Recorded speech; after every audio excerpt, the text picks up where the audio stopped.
Hello and welcome to the Motogp Xtra podcast.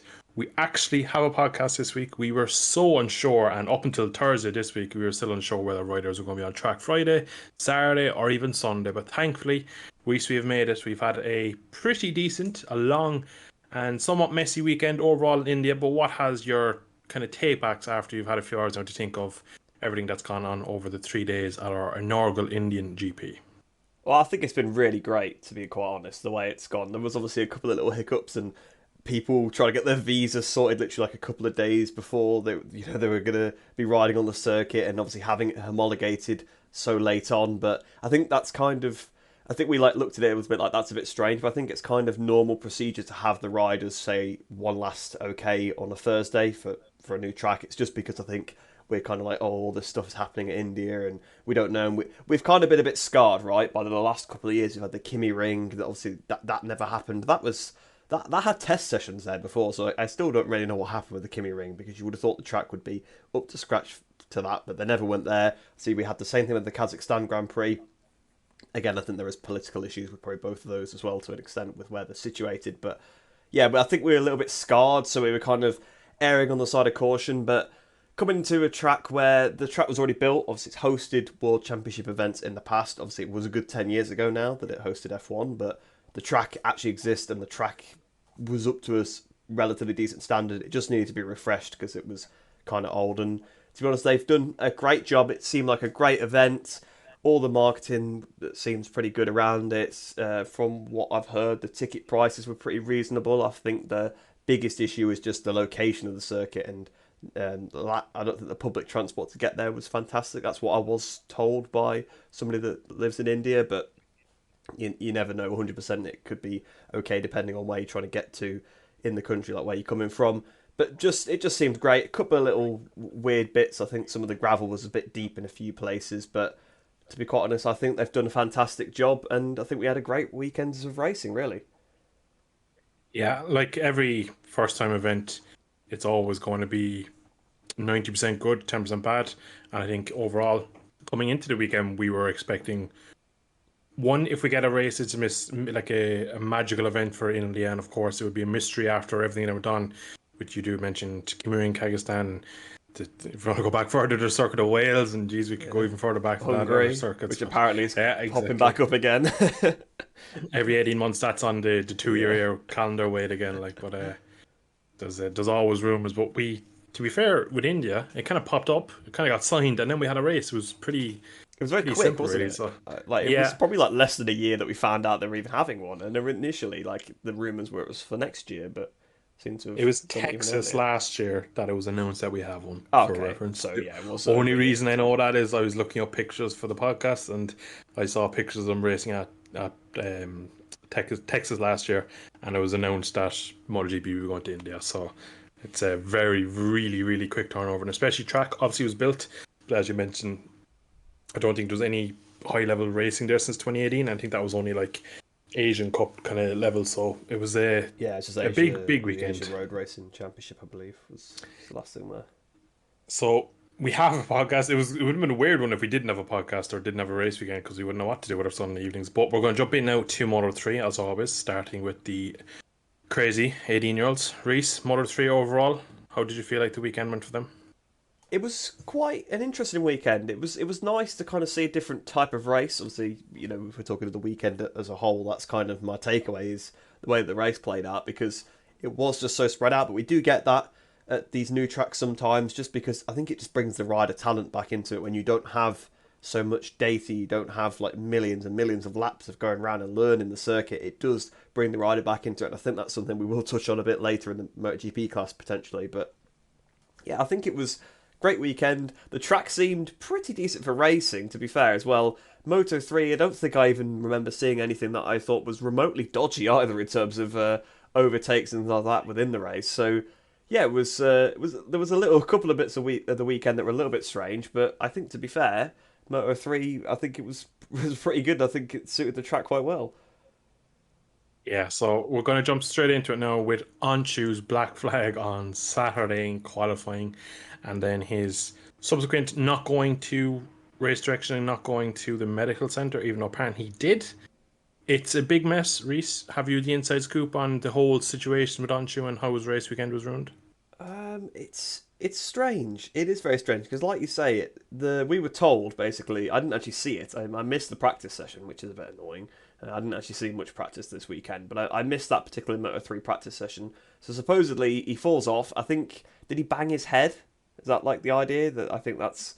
So I think the That's marshals. kind of the running Yeah, theme, yeah. I think the marshals have kind of said like you need to go to the medical center, whatever. Like get yourself checked out, which is the standard practice. Head injuries are no joke. It's being taken a lot more seriously as of late. In the past, it was definitely a bit more relaxed, but that's kind of the protocol now. Again, they're still very hit and miss with it. I mean, the amount of times we see MotoGP riders have a massive whack, run straight back to the pits onto the new bike. So, it is a bit of a grey area. But supposedly Onchu was told to do that. I don't know. Did he get straight back on the bike, or is the idea that he's come back out later in the session? I'm not too sure, but supposedly he said he's complied with this order and gone to the medical centre, been told by the doctors there that he's fine, and then obviously gone back onto the circuit or whatever, to complete the session. He's been black flagged whilst on circuit because they're like, well, we told you to go medical centre, you shouldn't be on the circuit. He's then decided to complete the lap he's on because it was a good lap to actually get through into like the better qualifying session. But obviously you have to come straight into the pits when you get black flagged. So I think that's more of why he's got the penalties, ignoring the black flag, than the actual ignoring the medical centre advice. I think the black flag would have been the penalty for that. But yeah, he got a back of the grid start because of it, and along that penalty, very very harsh, but a very strange situation. He's claiming he's been there. Now he's not going to make it up surely because they'd be able to just sit around and say, well, you clearly didn't.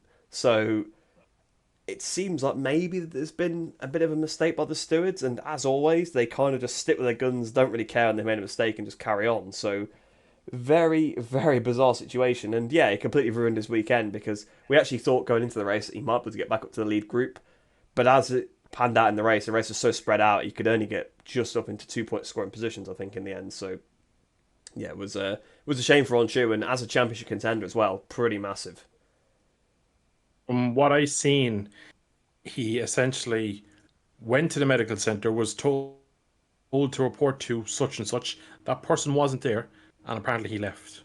That's what I've read, what I've been told, my knowledge of the incident so far. So he technically did what he was told, but according to Anshu and his team and people, because they did appeal the penalty and such, and that's why the penalty kind of kicked off.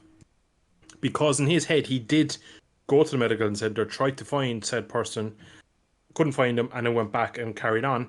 He wanted to finish his lap and then argue the point afterwards why he ignored the black flag. So that's my understanding of what's happened. Again, with it being a flyaway race, you just don't. I don't get time to watch all the every session. You don't see it as much when they're in Asia and It's like that part of the 4 world. a.m. So You gotta. exactly, and there's just you do miss these small things, and you just end up getting maybe 80% of the story. So it's pretty harsh if what he says is true. If he did comply by the rules, do everything as to the best of his ability, and then get the penalty, because he had pace. He's one of the bigger riders, so you'd imagine the session or the parts of the track where people are comparing to Magello, where there's a lot of left rights, quick change direction. He would be strong through there, but just never really materialized in the race. He just never could really get back to a really decent result, which is really unfortunate because, as we come to in a second, pretty much all the other rivals in the championship had a good result. So it's definitely been a tough weekend for him, but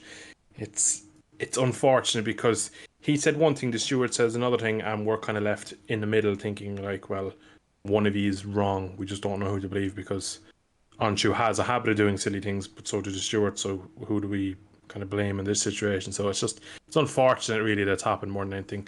Bottom line, never ignore black flag, and just it's simple code of racing. You just don't. I think, like, realistically, he has the pace. He probably can go it through Q1 and make it into Q2.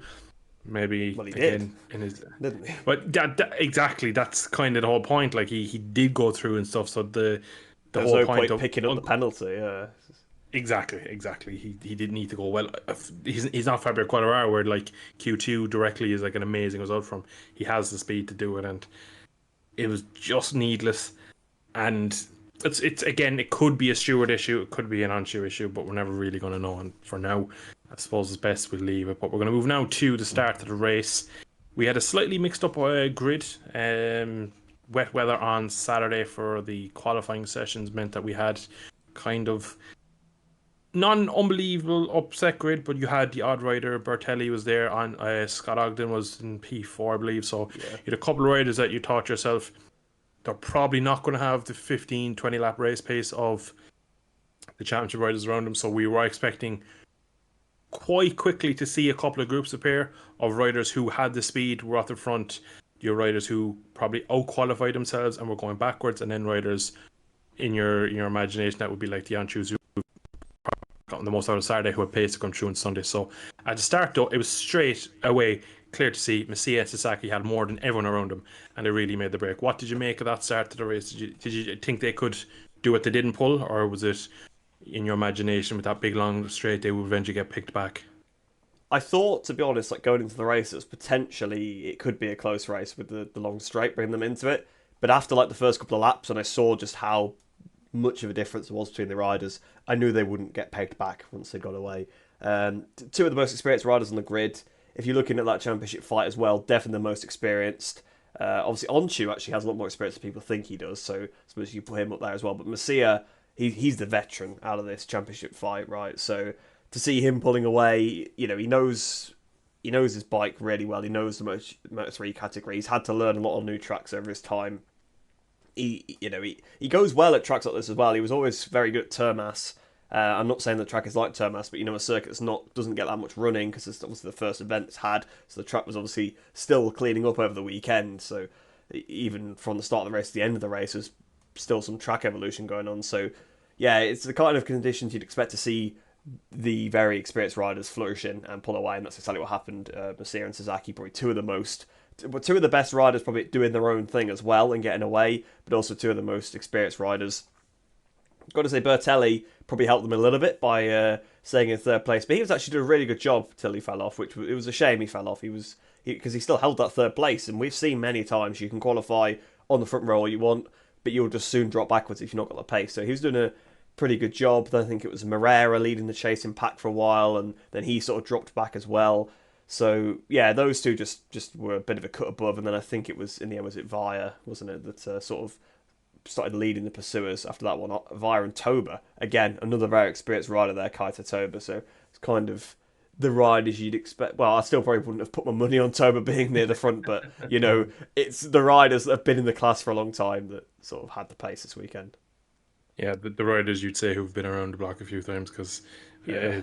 it was the first podium for Toba in 18 months, something ridiculous like that. He Yeah, obviously, he's been in a rough period. yeah, he's a Grand Prix winner as well, and a lot of people forget that he's Yeah, not just some mid-table Moto 3 rider. He was top property probably around 2018, maybe 2019, around that kind of era, and he's just kind of gone off the boil lately. But you never know. We're kind of coming to the part of the season where an Asian who's struggling might turn his form around. You could see a more like he's today's a bit of a race. Qatar specialist, if I remember correctly, right? So that's Not coming up in a few rounds' time. another track that doesn't get a lot of use is always Yeah, green until the last like 10 laps. So we'll see how he goes there. Has a massive 1 kilometer straight too, so a lot of connections there. Maybe not as hot though, especially at 9 o'clock at night or whenever they race. But we are going to move now to Holgado. Now he has been slightly injured. He has what I believe to be a small ankle injury. Correct me if I'm wrong, Reese. I And actually didn't even know he was injured, to be he fair. was So injured. yeah, Now my brain is leaving me down. I can't remember how he got injured, but he is injured because they said it on the commentary feed. Now my brain that's been going well, he has overtime. crashed a fair bit the last few rounds. So Exactly. Oh, it was the high side in Silverstone. That was the ankle injury he picked up. There we go. really, so it's Yeah. Okay. So he's been injured Because he had a good as race well. at Silverstone, but then is that what? Maybe that's why he dropped And off the ball a bit. Because I didn't even know he had an injury. Really, injury as well, or he crashed in again heavily on it in Catalonia. So again, I think it's yeah, just probably kind of a compounding throughout the few weeks. But I must say he was brilliant today, Reese. he Do you was. agree? Not agree? He Yeah, I was think he was. strong. I can't remember exactly where he qualified, but it wasn't great, was it? He did have a bit of a poor It was the qualifying. mid teens, I believe, because he made up for Yeah, 6 positions off the grid and was only yeah. like So P18, so kind of maybe 14th ish roughly. yeah, he didn't qualify too well. But to be honest, it's a good weekend from him. He didn't have the outright pace, I guess, of like Masia and Sasaki ahead of him, but he didn't crash. He didn't make a mistake because he's kind of been choking this championship lead, right? Obviously, this injury that I've now just heard about actually maybe does kind of add up a little bit because he's kind of suffered since Silverstone onwards, pretty much. And if he crashed there and picked up an injury, that's probably why. Because obviously he had a bad race at Aston, but he seemed to be okay at Silverstone. Maybe he kind of pushed it through that weekend, but afterwards he's kind of picked up like the injuries sort of getting worse for him. Maybe that's why he's been struggling. But he has been struggling. That's the last few rounds, and it was good to kind of see him bounce back a little bit, get P4 in the end, pretty decent result, especially when his title rivals are, well, they've hunted him down. I mean, I think he's just leading the championship by about a point now, but until literally about two corners, until there's about two corners left in the race, he was actually losing the championship lead. So what's gone from quite a comfortable lead has been absolutely destroyed, but kind of a good damage limitation ride, perhaps a bit more confidence building, and now maybe that the pressure's not on so much because they've caught him up, perhaps maybe able to build on this into sort of the next race. But yeah, if he came back from like P18 to P4, a new circuit, although it's a new circuit for everybody, so I suppose it's not really much of a thing, but when he's on a bad run of form, I think it's quite good for him, to be fair, because yeah, he didn't score, did he, at Misano? He was in the league group to begin with, but he just dropped back, didn't he? So yeah, first points he's picked up for a while, and I think he definitely needed to. Yeah, so he's currently tied with Messi and Sasaki's 1 point off. So there's three riders, 1 point, which is at this point of the season, Moto 3 is juicy, and it's just really what you want It's really going great. into these It's like now. 2013. Exactly, it's just going to be lovely running because not only do we have Holgado leading, we've Messi second, and then Sasaki. Then we have David Alonso, who's only 23 points back. Moto 3, that's doable. Go back another 4 points. You have Anshu. It's probably a stretch, but then you go to P6, right? You'd imagine Anshu obviously had a poor race today. Artola in P6, only 34 points off the championship. You forget how his good form winning in Jerez and winning in Texas was just brilliant for Yeah, him. we were saying he was favourite back then, if I Yeah, remember he's correctly. kind of gone off the boil really looking at Him his and results there. Moreira both have massively dropped off. Yeah, Moreira again getting a long lap penalty today was he's a real questionable one because I remember back to Brazil or to Texas. Brazil.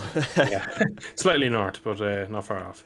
In Texas, and he was just drifting that bike around, and he looked like a real talent. And I reckon when he get onto the bigger bike next year, when I'm going up, I think it'll be a big season for him. I think he'll probably show a lot more on that bike than he will do in Moto 3. But back to the race at hand this weekend, it was a real spread race. Obviously, we did mention that qualifying was wet and there was riders kind of out of position. A new track, is that to be expected, Rhys, that we'd have a more spread race even if it wasn't raining on Saturday? I think so. I think, yeah, even without the rain. The rain obviously helped because it did mess up the grid a little bit, and obviously then it affected the amount of track time that people had in the dry. So you obviously have to take that into account. It's not just the mixed up grid; it's the fact that there's half an hour less dry running effectively. So yeah, I think it's kind of what you come to expect. Like I was saying earlier on, that we had the experienced guys pulling away. This kind of happens when you get to new circuits, like especially when it's weird conditions like this. We've said this. We said this probably last year as well. I don't think we've said it so much this year, but we were talking about the different championships and how they're going to play out going into the flyaway rounds. And it happens every year. When you get into the flyaway rounds, the more experienced riders just come to the fore and they just can pull away. They can make the difference. Just because they. I kind of want to phrase this in the right way. Not that they have necessarily they're much better, but it's because they have that little bit more talent. You race at Jerez, every championship races at Jerez. They've been racing at Jerez since they're like 10 years old, like these riders. So everybody knows every inch of Jerez. But when you get somewhere like India, nobody knows it, but the better riders can make a difference. They find that time. And the riders that can just get onto a track and immediately go. We've seen Messiah do it quite a few times this season where he's jumped on a track, topped FB1, topped FB2. Like, it's just been quickest, like, all weekend. And that was kind of the thing that we saw this weekend. He jumped onto the circuit, was immediately on the pace, and dominated in this race. And this is what you get with new circuits because there is that skill gap. Because Moto 3 does sometimes get a bit of flack that you can actually kind of stick on the back because they're so low powered. Even as a slightly less talented rider, you can stick on the back of the group if you can stay in the slipstream. But when you get to a circuit like this that they don't know, the better riders can just make that difference, and they just pull away, and then the slipstream is kind of irrelevant. For example, we didn't really see people waiting up for toes very much, did we? So, kind of showed you that the toe wasn't the defining factor. It actually was the riders around the circuit. A bit more like you tend to see in Moto2 and MotoGP. It is more about the actual rider making the difference than using the slipstream just to stick with someone that's quicker than you. I think it shows really when you go to a new track, when new country, new kind of, I suppose you could probably say it's a new climate because it's hotter than we've ever gone before. So it's a Yeah, completely new, it's a new everything. So I think the more complete riders, if you look through all the categories, the kind of, probably one for a better phrase, the complete full package riders who are at the front in all the classes, you could say. yeah, I'd say so. Riders who have unbelievable one lap pace and can put themselves, like essentially a Jack Miller who can do a great job of a Saturday and get himself in the ballpark come Sunday. They kind of get found out in some of these weekends because they just don't manage the whole weekend correctly. But then you look at Marquez, for example, gets the utmost out of his package. Obviously, tips off in today's race, but Yeah, he's tipping out of third instead of tipping I out of mean, he crashed 90. and still got a top 10, whereas normally he can't even Yeah, get a top 10 when he's not crashed. exactly. So, So again, back to the point of being the complete riders really get it. So it was just overall the whole in all classes really it was a really interesting weekend because every session you sat down to watch, every race, every qualifying session, whatever it might have been, you didn't really know who was going to go, and even come race day you were like, well, there's three, four, six guys here that could do it. If that happens, this could happen. And there's just, you go to Jerez, you go, right, it's going to be a big race, but at the end, you're probably going to have the Spanish there, the odd Italian, and maybe an Asian rider. And it kind of is a big group, but it's usually the guys you're aware of. But like we had Colin Vare today, who's a brilliant season as a rookie. His pace towards the end of the race was unexpected. Nobody saw that coming. And for the pace he had, it was unfortunate the ending, but it's just a new track just brings so many different possibilities in. Again, we'll cover it more, and it'll probably be the bottom line really of the podcast, that when we go to a new track, it's a massive leveler for everyone, and you do see some upsets and stuff like that. So it's nice to see, because going into the last 6-7 rounds of the championship now, we're flying away and going to all these different tracks where you have different climates, and a big change up in the championship. Having a race track that we've never been to is just a massive wildcard for these riders, and it's really changed it up. But we're going to back now to our winner, Messia. Absolutely brilliant, in my opinion. At right now, I'm going to tip my hat and put him as my championship favourite after today's race. What about you? yeah, I agree. I think I was kind of saying that before. If he could just make that little step, he's my favourite. He deserves it the most for me, anyway, because he's been the best rider all season. It's been very clear. Because he's not on the best bike. The Leopard Honda, it's not a bad bike. Don't get me wrong. I'm not saying that, but the Leopard Honda is not the Leopard Honda it was when Dalla Porta won the championship, for example, or Jean Mir won the championship. It's not got that last bit on everything anymore, because the KTM is a better bike. And I think this weekend we saw Messia win by what, like it was over 5 seconds in the end. And again, we said about leveling it with the riders, but this was also a leveler for the bikes as well, because there wasn't so much data that they could all sort of make the most of. I think also the KTMs were affected a little bit by the high temperatures, if I'm not mistaken. I don't think they could quite get that top end that they normally have. And all of a sudden, you've got Messia on pole position on the Honda. You've got Bertelli alongside him on the Honda. You've got Scott Ogden, fourth place on the Honda. I know that was wet, but then in the race, you've got Kaito Toba battling towards the front on the Honda. All of a sudden, you've got much more of a level playing field, and these bikes are not being hamstrung anymore like they were previously. So it was good to see. It was good to see, and Messia basically showed that he is probably the best rider in Moto3 at the moment, because he got to the front. He had Sasaki going with him for a while. I think Sasaki ended up running out of tyre, so clearly was using more tyre to try and run the lap time Messia was, and then he just cruised to the finish. I don't think I saw him make a single mistake. We've seen him have a couple of weekends where he's been fantastic, but this was something else. He was just amazing. He was he was a cut above the rest of the field, and it was just one of those races. It's like the kind of thing you'd expect Pedro Acosta to do. Well, he did, but it's the kind of thing you'd expect of a rider of that caliber, and it was fantastic. And I agree. I think he's on such a good run of form now. We're going into flyaway rounds where, again, I think it's going to be a bit more level. We're going to the Japanese Grand Prix next. The Honda probably is going to work a little bit better there, just on account of probably being tested there when it was made. So I think if he can just keep this momentum going, he doesn't seem to be the old Messiah that makes these stupid errors anymore that he kept making previously, and he seems to be there week in, week out. I don't know, is he got like 3 pole positions in a row or something like that? Or I could be just pulling that out of nowhere, but I have a feeling that it's something like that. It feels like he's been on the front row very consistently the last few rounds at the very least, and he's been sort of finished on the podium, winning races, and he just doesn't seem to be putting a foot wrong at the moment. And ever since Silverstone, really, he's not made a single mistake. Because obviously Austria had the issue, that was a bike problem. So really, he's lost 25 points, not of his own account, and he's still leading the championship. He's tied on points, so he should have a bit of a lead, really, by all rights. Yeah, if take realistically, he should have won Silverstone. That's 25 points, and then we'll give him a podium. We'll give him 16 points. That's 41 points there. Let's not forget he crashed out a second at Termas as well.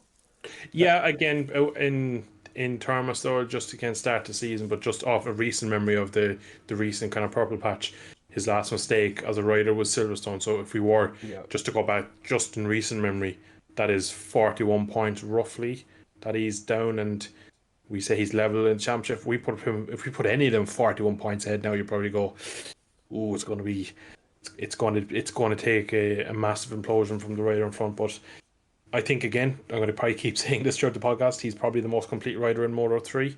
You do forget as well, when he came into the class them years ago, there was a lot of noise around him. He was maybe not at the level of Quattraro when he came in of the hype, but there was a lot of noise behind the scenes that this kid's going to go to the top, and immediately had speed, and then had the kind of Quattraro dip, and kind of got lost and moved teams. And I think every year he never had very good equipment to begin with, I don't think. Until he got to the IO. Well, until he got to Leopard the first time, really. It was the first time he got a proper good bike, I think. Yeah, and it just the fact as well, he was inconsistent. That was his biggest flaw in his chink in his armour. I think we've never really said he's slow. He's had, again, the consistency issue of being fast and having good races against podiums, and then being fast and crashing out, and then weekends where he'd kind of be more like Dennis Foggia of the last couple of years, where a random P16 at Sachsenring wouldn't be explained, and that would just be his weekend, and he'd be all weekend be around the top 20, and that would be it. But this year, for whatever reason, he's made a step. I don't think the Honda's made a step at all. It absolutely has not. It's probably gone backwards, if anything. Probably, which is even more of a reason why Messi is doing such an amazing job, because he kind of got the reputation of being look where a crasher. Suzuki was today.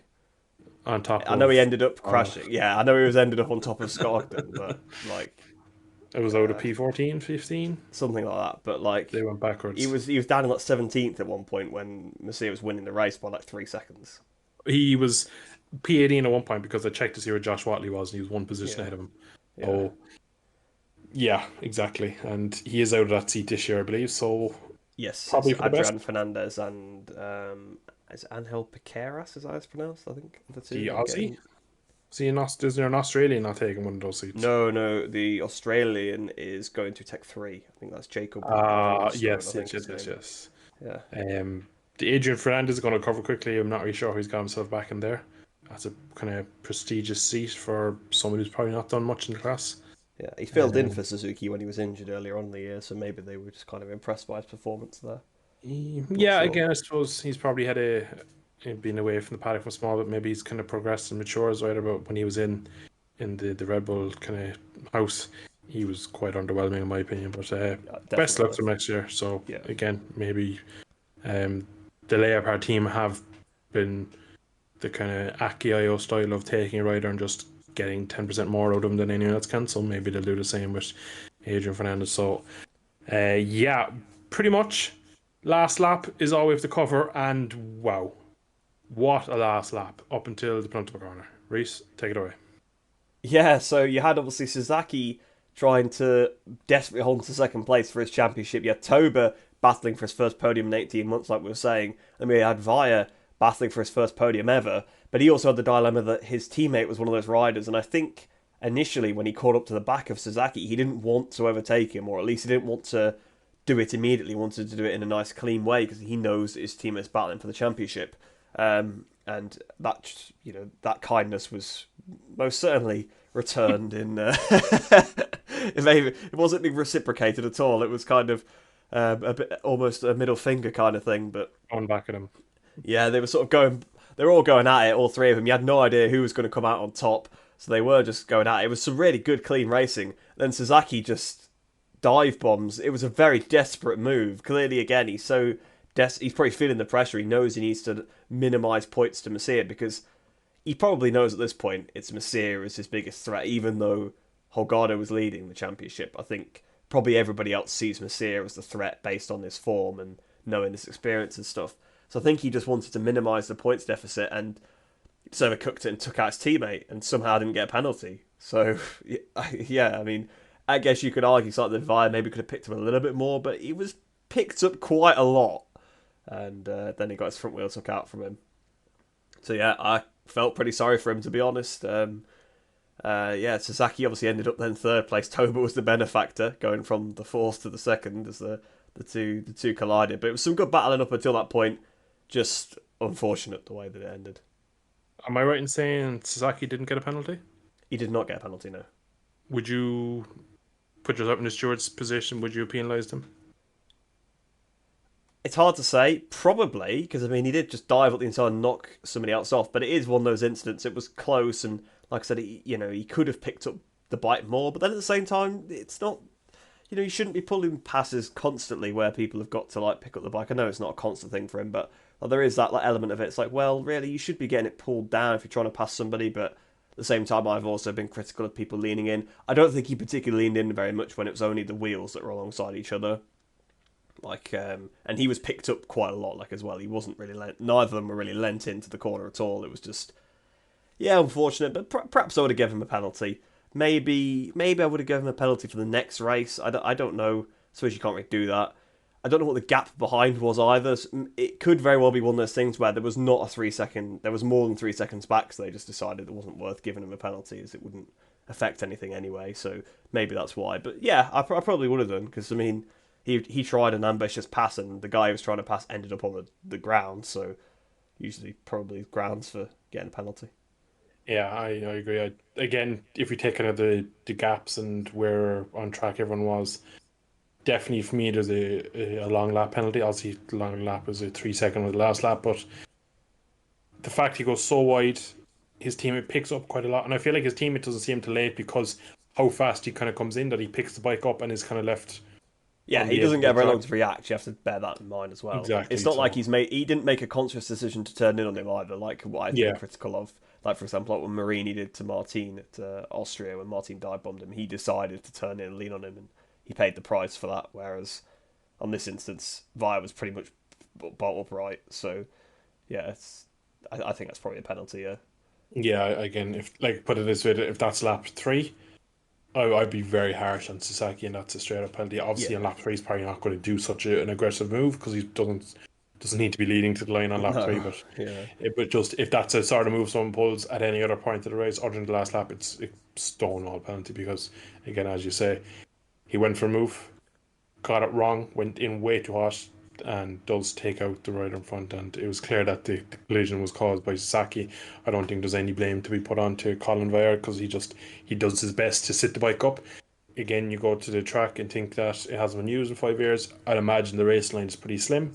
You get moved off it, there's not much grip out there, so he's probably not thinking that at the time, but it's definitely going to be in the back of your mind that, right, if I go off the racing line, I need to be very careful. We did see Mayer in the sprint, his crash, I believe, was caused by that because he goes a touch wide and just kind of tips off. It's like kind of just like locked up, didn't it? Yeah, so a bit of a weird one, but again, I'd say that's probably in every rider's mind throughout all the races and throughout the weekend, really, that across any part of the track, if they get put wide, it could easily be a situation that they'll need to get off the racing line.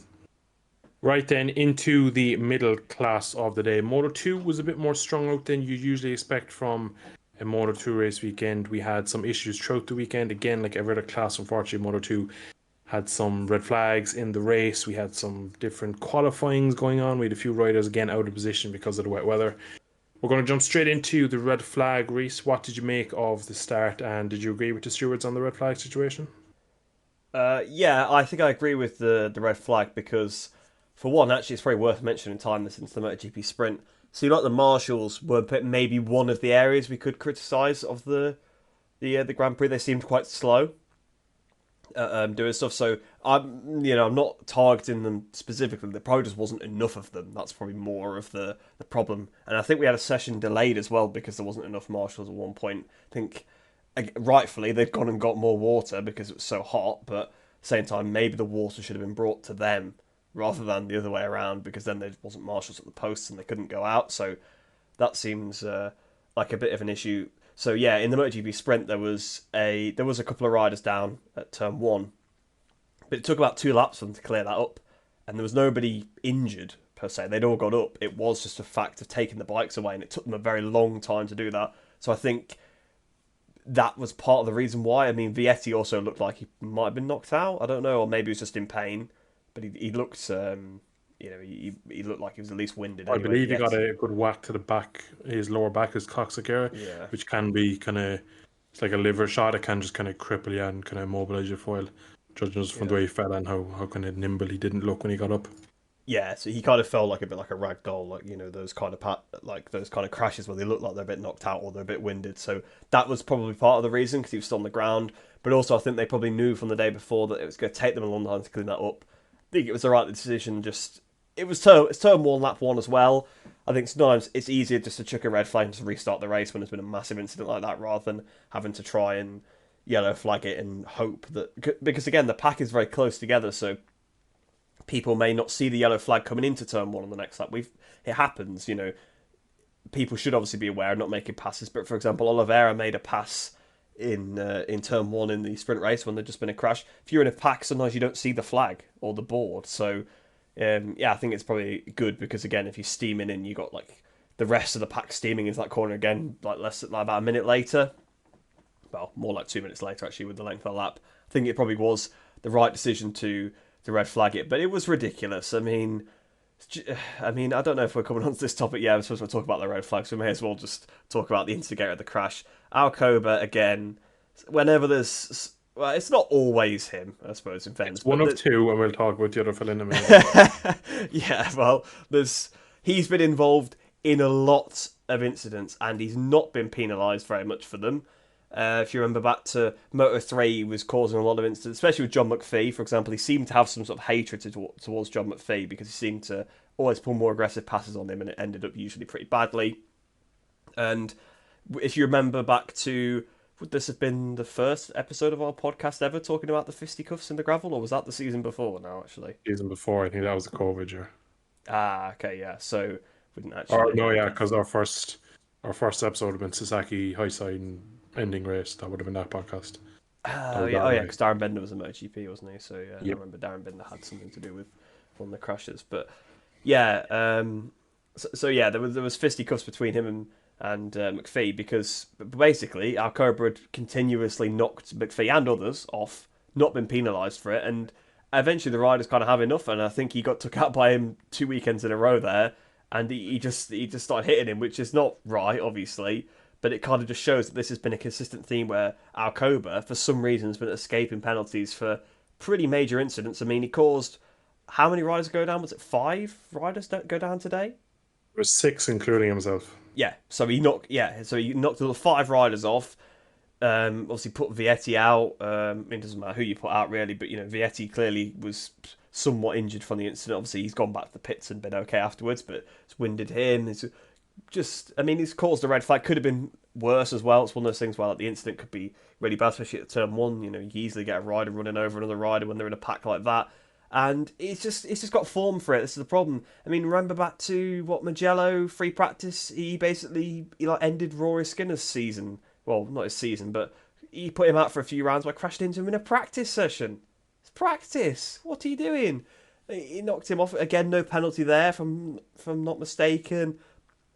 Remember when he was leading in Moto3 Catalunya? He just sat the bike up in the middle of the pack and bat them up because he didn't want to get slipstream to the line.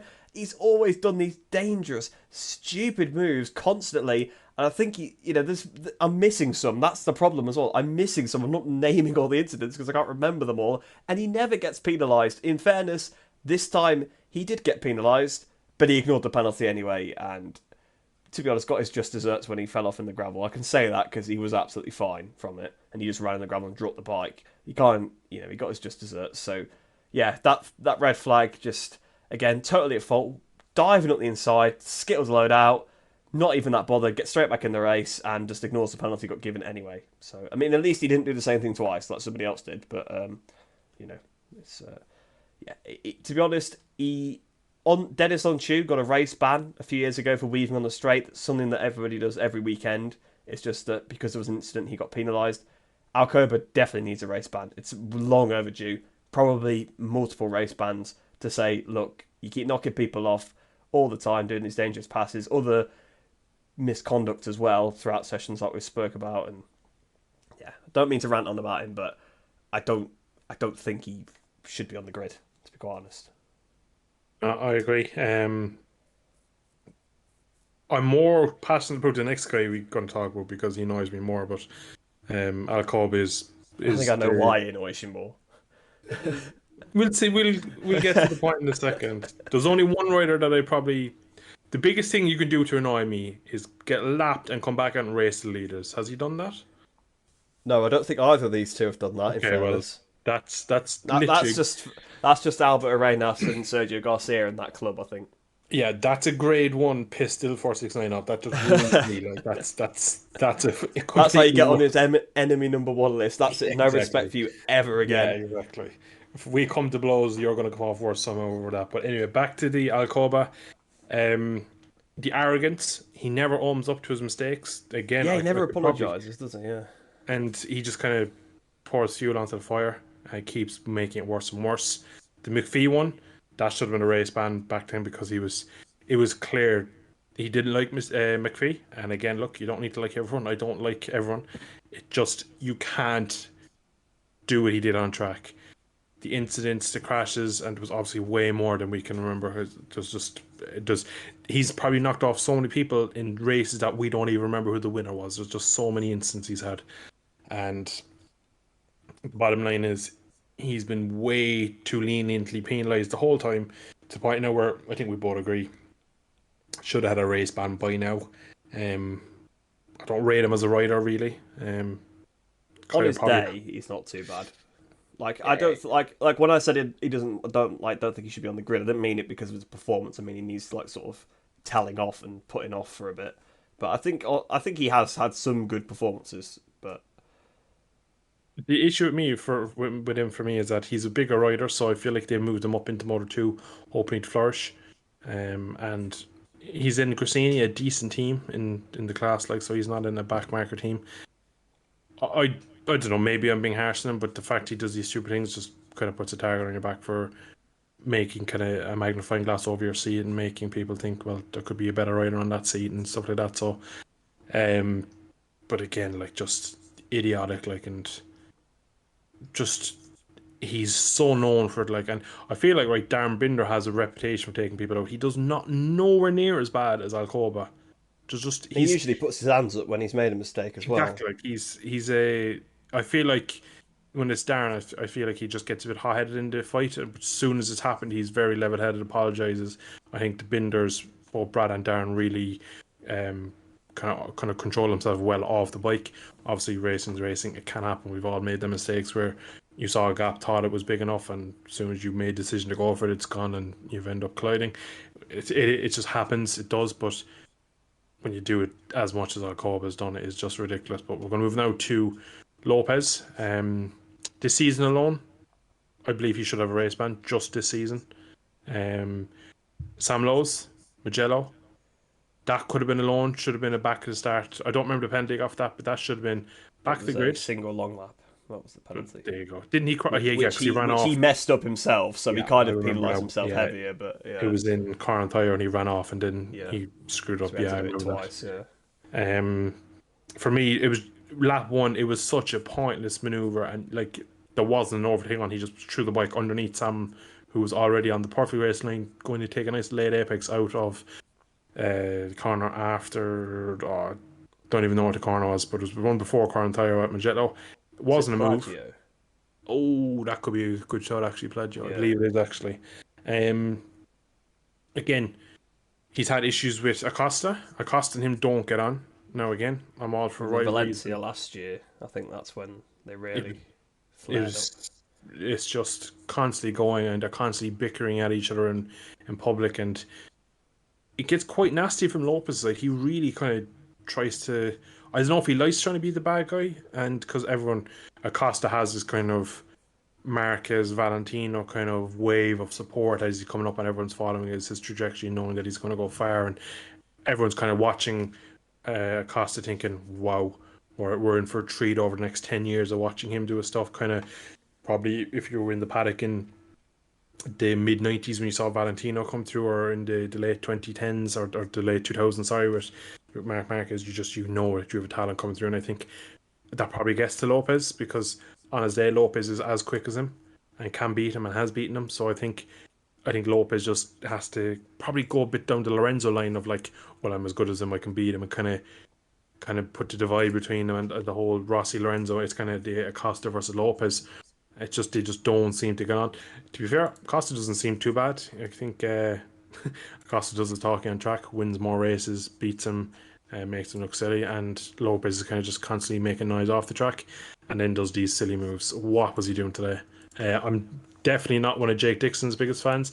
I felt sorry for him today though, just because it was just so annoying to see, because I watched it, I saw it, and it even when I saw Dixon on the ground who looked like to be in quite a bit of pain, I was kind of thinking like there was just no need for that to happen. Like if that was the last corner, the last lap, you go right that he tried something, it happened, but like was it lap two, lap one, lap two after the red It flag was like, restart? yeah, lap 2 or lap 3 or something like that. So Wasn't very. it was just pointless, clueless.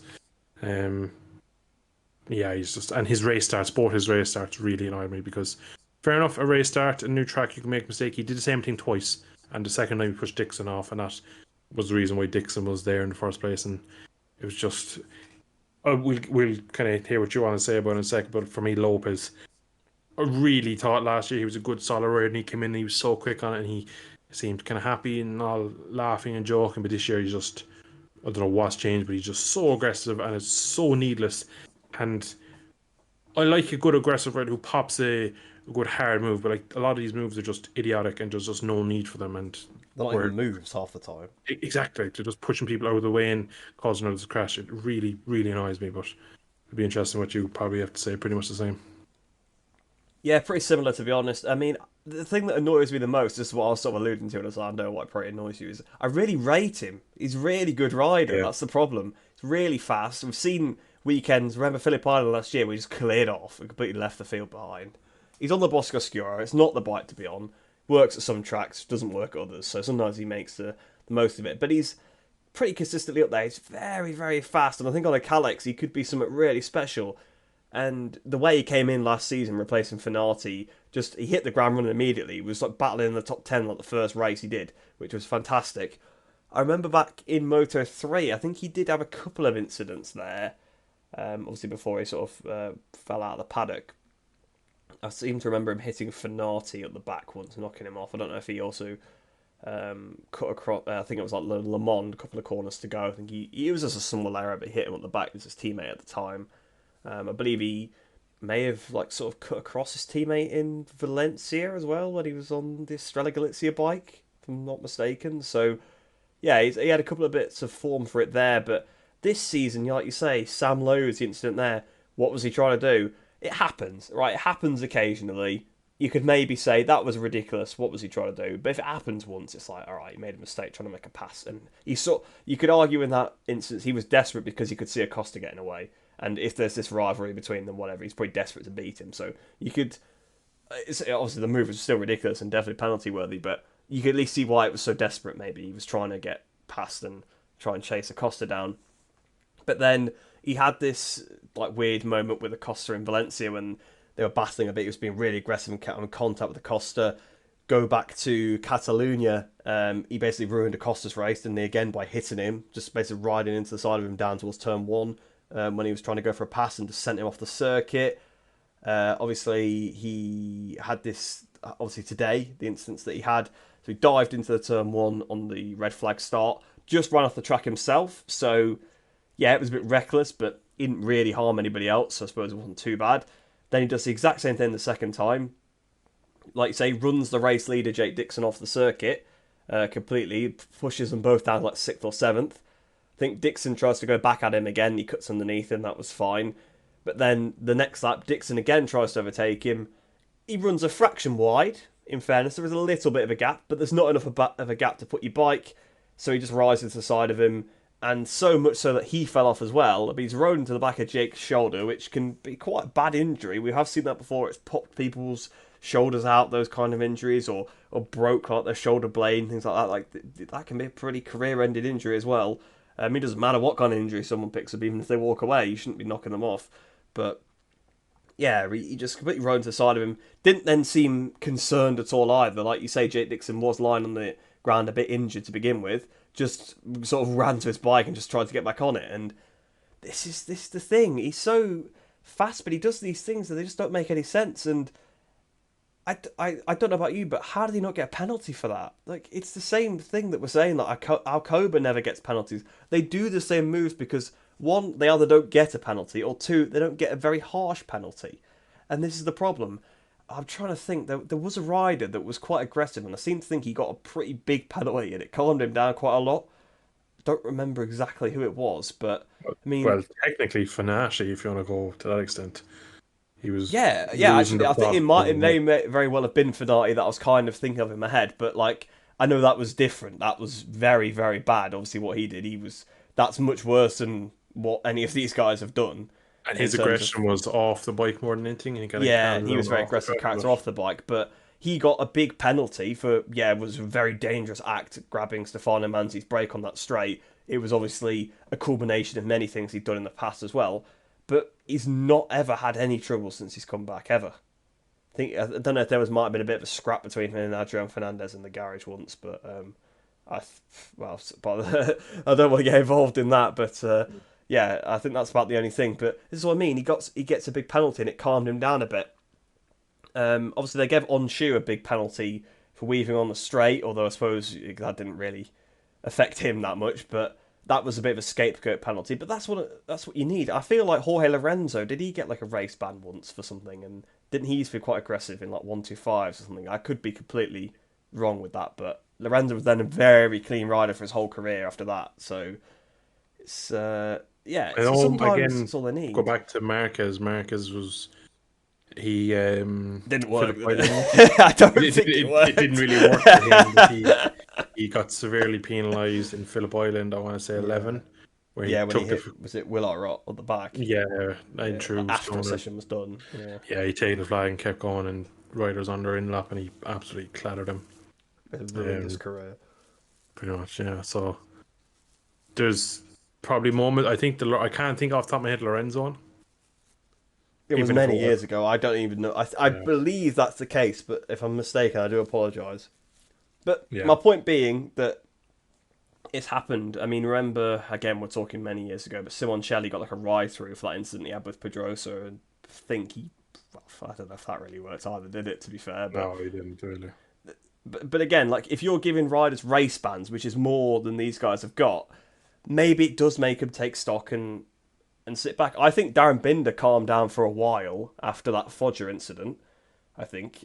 I mean, He I was suppose going pretty to Merchant clean on helped, GP. but Yeah, yeah, maybe he couldn't maybe just didn't have the confidence himself to do it. But yeah, because he's not really done a uh, lot this year. You know, obviously there was the Jake Dixon incident, but it wasn't particularly anything egregious. And that was just kind of arguable whether it's his fault anyway, depending on who you ask. So uh, yeah, I'll try and move on from this subject now because it's taken up a long time, but they just need more harsh penalties, and these guys will perhaps take a step back and calm down, and especially Lopez, because there's a really good rider in there, and it's a shame that he kind of lets himself down with these silly things, because it's not misjudgments in battle always, it's sometimes stupid decisions that he's made, like, why did you even do that?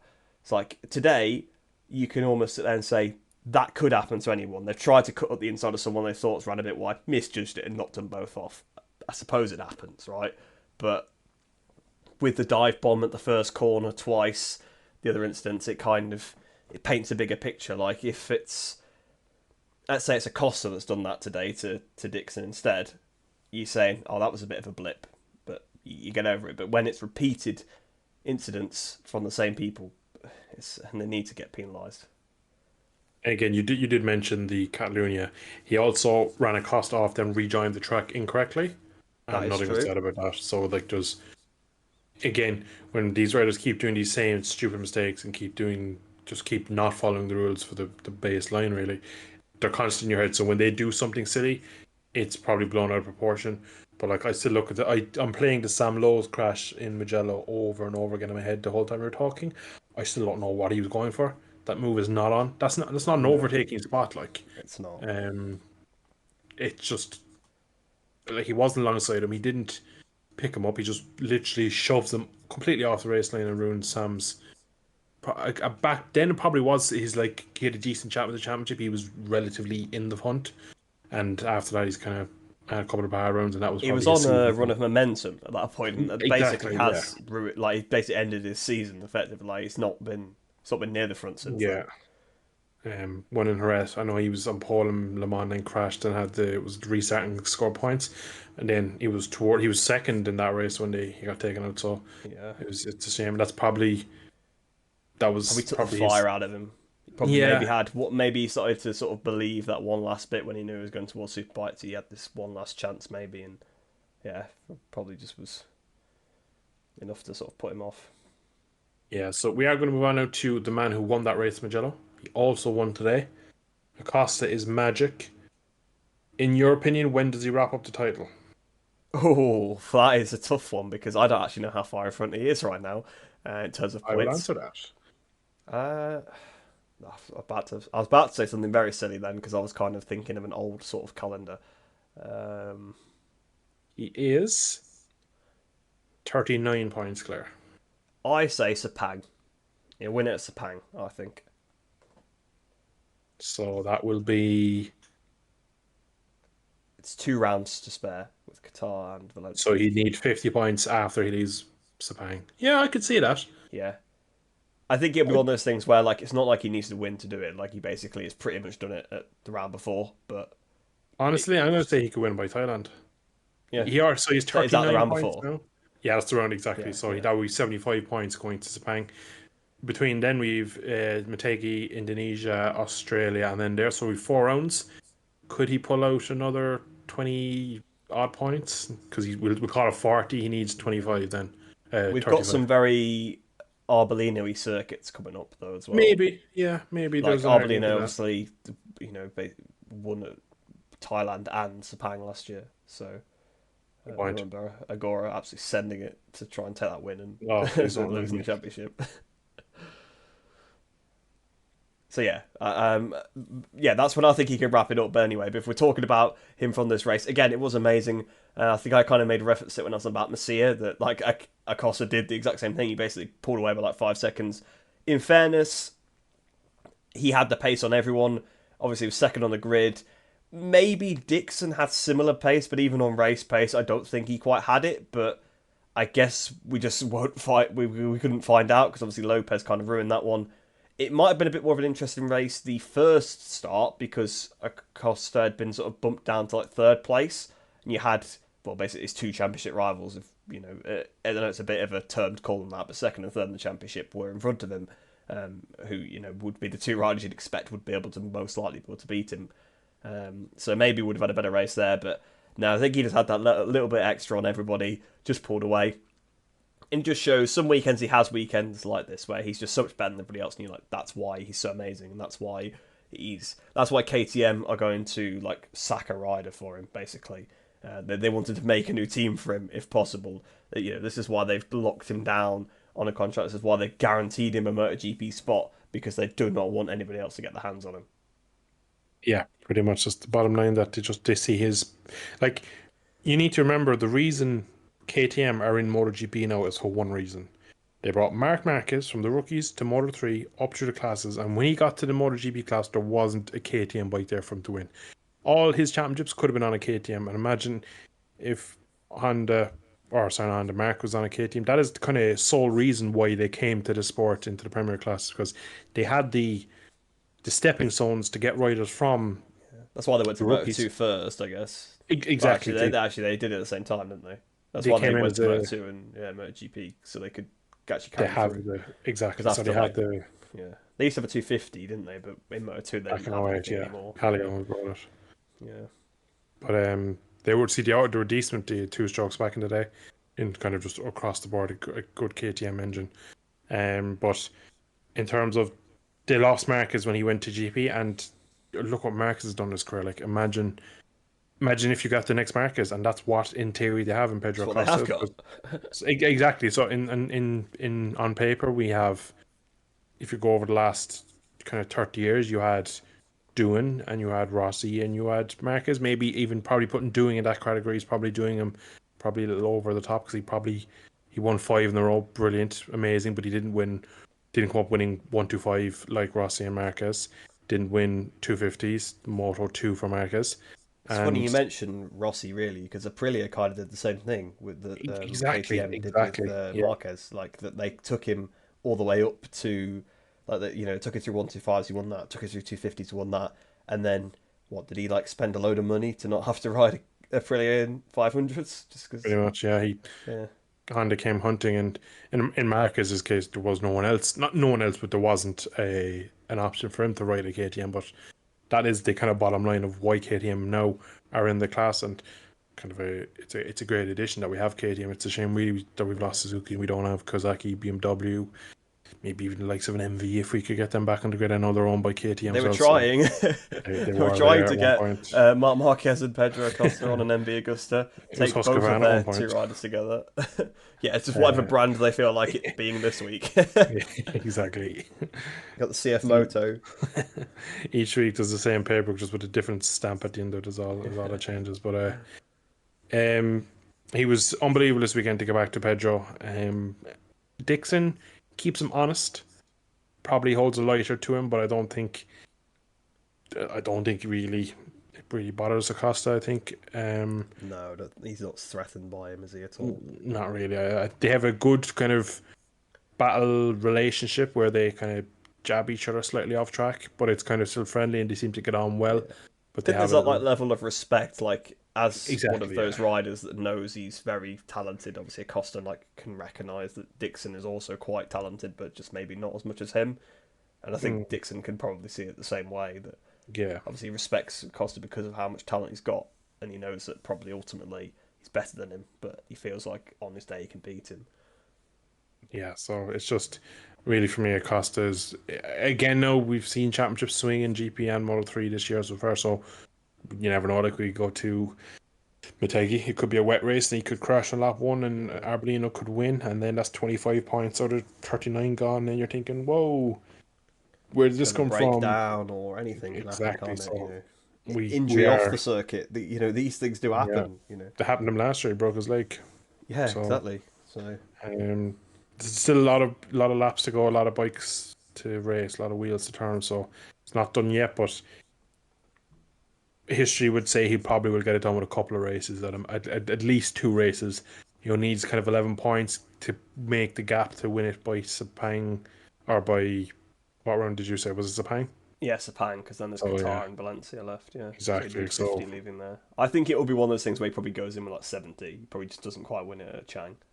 So yeah, maybe I'd say it's probably yeah, like that I think we honesty kind would of got we probably went either way with it. You've said Chang, and I've yeah, said he's just yeah, going to miss exactly. out by like a couple of points. And then in Sepang he'd probably win it by finishing like 12th. It'd be kind of Yeah, like the Rossi '09 where like he didn't really need much. He just needed kind of a decent finish, and he was champion in '09, and it was just and he probably will wrap it up. But again, it's just once he stays fit, stays out of danger, stays away from Lopez, and that probably will be that'll be it really. And I think last year he came up and everyone expected him to do what he did in Moto 3.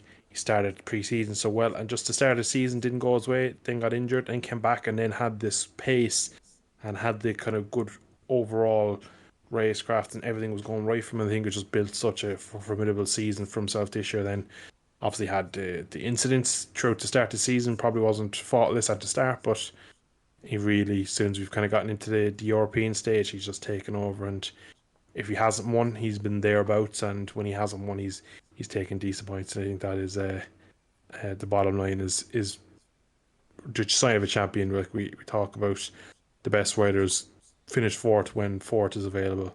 They don't crash out of third when trying to get second. And I think Acosta throughout the season has gotten probably 99% of the available points out of every race he's finished. He's been pretty special in that sense. So Long may it continue. I think his rivals will be pretty happy that KTM have made space for him, or are going to make space, I should say. But someone who's returned to the front of the field, Arbolino. Again, you did mention that some riders do seem to go better on tracks that are probably less used, less rubbered in. You mentioned Anshu earlier. Arbolino's gone well in tracks like this before. Did you expect him to put up such a good fight and come back? He seemed pretty happy in Park Ferme. I think maybe now with the Christini seat kind of gone completely off the table, that he's just happy to be back riding his Moto2 bike. Yeah, I think he probably got bogged down by the whole MotoGP stuff, and then obviously the fact that like Acosta had sort of whittled his lead down and was, kind of pulling away. Everything kind of happened to him at the same time. Like he sort of, obviously he was constantly sort of losing points to him, but then he finally got surpassed, and then he looked like he was set for a MotoGP seat, and then obviously that hasn't worked out. He had a lot going on in the background, and one of those things where he's probably then trying harder and it's not coming. But I think probably at this point he's kind of resigned to. He knows that unless something bad happens to Acosta, like like an engine failure or something, like he's probably not going to beat him anymore. So he's probably just got that pressure off him. His goal is probably just to try and consolidate second in the championship, which he's done a pretty good job of now, and hope maybe that he gets a sniff at first place if something happens. But these are Arbolino. This is an Arbolino track as well. Like I know it's a track they've not been to before, but these are Arbolino conditions. Hot atmosphere. The track is greasy. Apparently, the grip was relatively good, which was good to hear across the weekend. But it hadn't been ran on for like 6 years, had it? Like so, it was still not going to be very grippy. It's hot, so it's going to be greasy as well. These are the kind of conditions he goes very well in. We've seen it before, like I said, obviously, like in a lot of the flyways last year, it was very good. So I think it's all kind of come together for him, and this will be probably the return to form because now he's got the good result. The belief will be back. Like I said, he's probably changed his goals now. He's not thinking about MotoGP anymore. He knows that's not on the table. Basically, what he's going to try and do, try and make sure he finishes second in the championship. Maybe beat Acosta if something goes wrong, but it is probably one of those things where he knows he's not going to probably be able to pull that many points back on him now.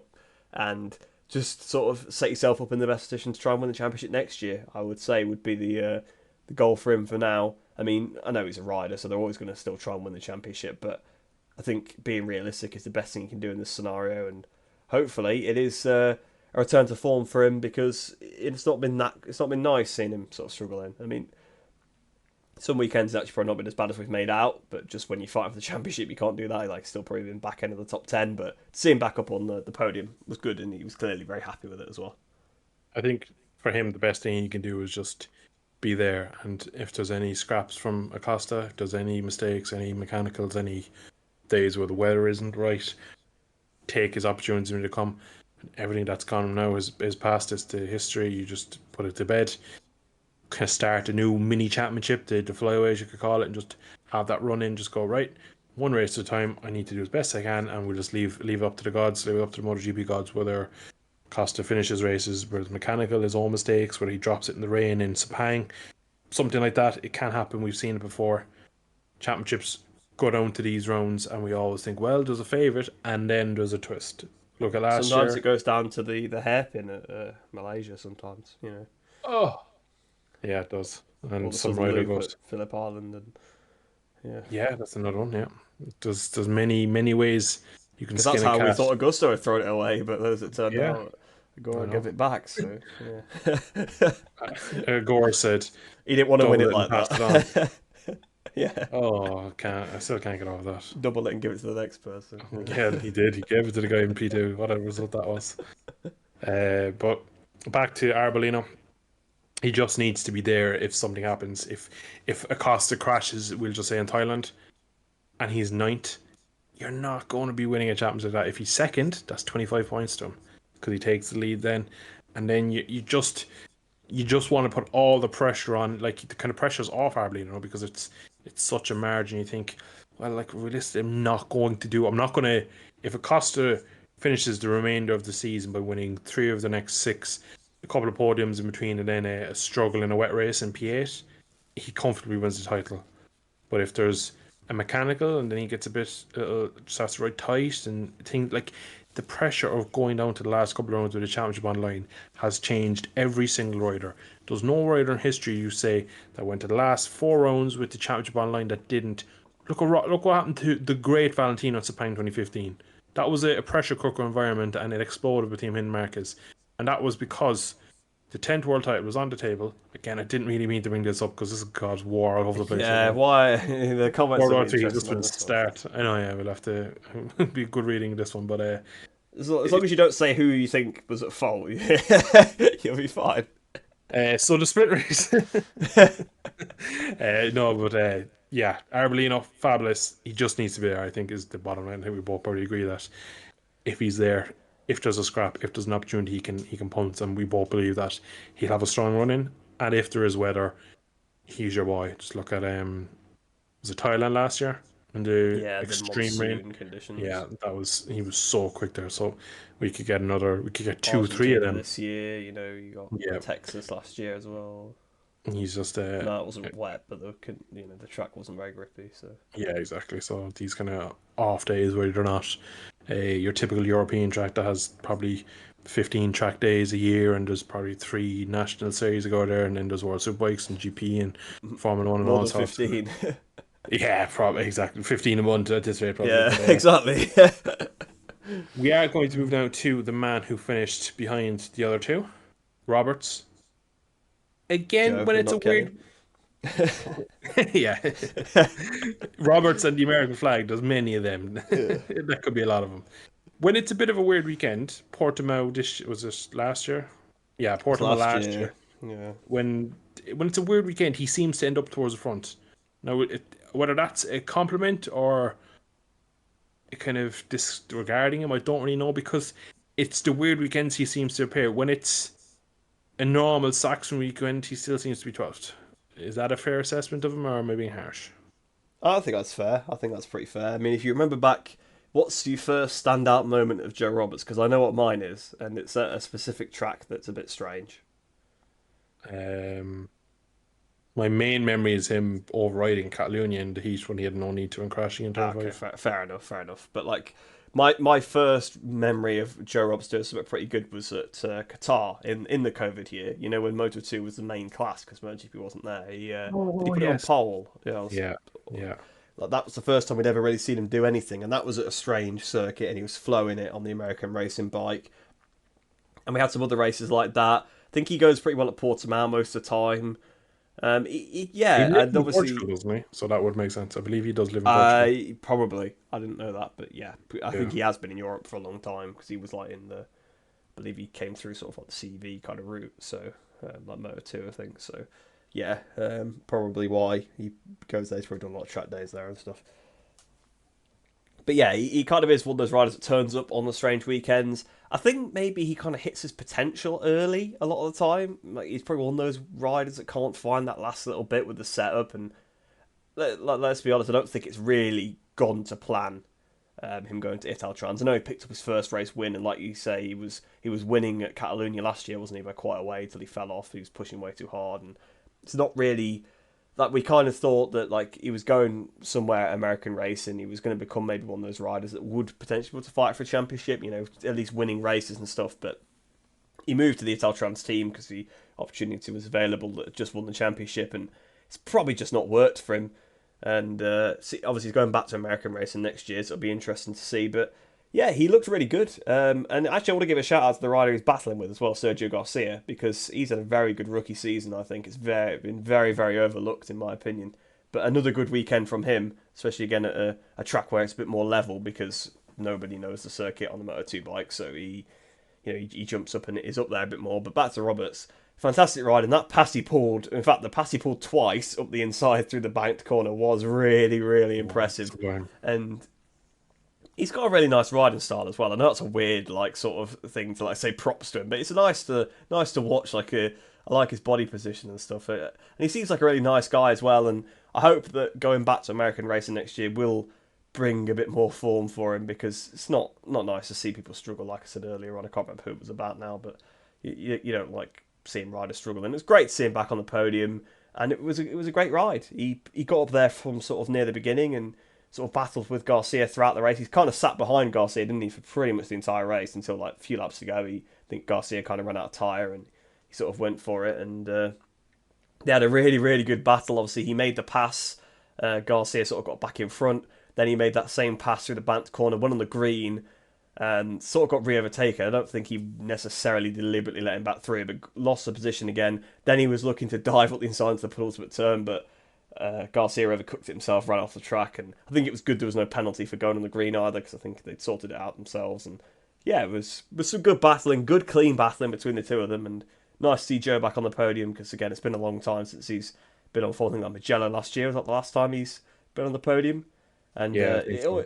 always seems to be these sort of flowing circuits. Like there's a good flowing middle sector, and obviously the fast banked corner where he made the pass, and so it seems to work for him. So it's maybe not too much of a surprise when you look at the layout that it worked for him. In an alternate universe, he's currently sitting on an RSGP in MotoGP. How crazy That is is that, true. really? Yeah, because he turned it down, didn't He turned it down when they were probably at their lowest when he? Yeah. they were It's one of kind those of things where it looks like an idiotic decision when you look back at it it like was the that, right but decision back then, but it was just probably the right decision. Yeah.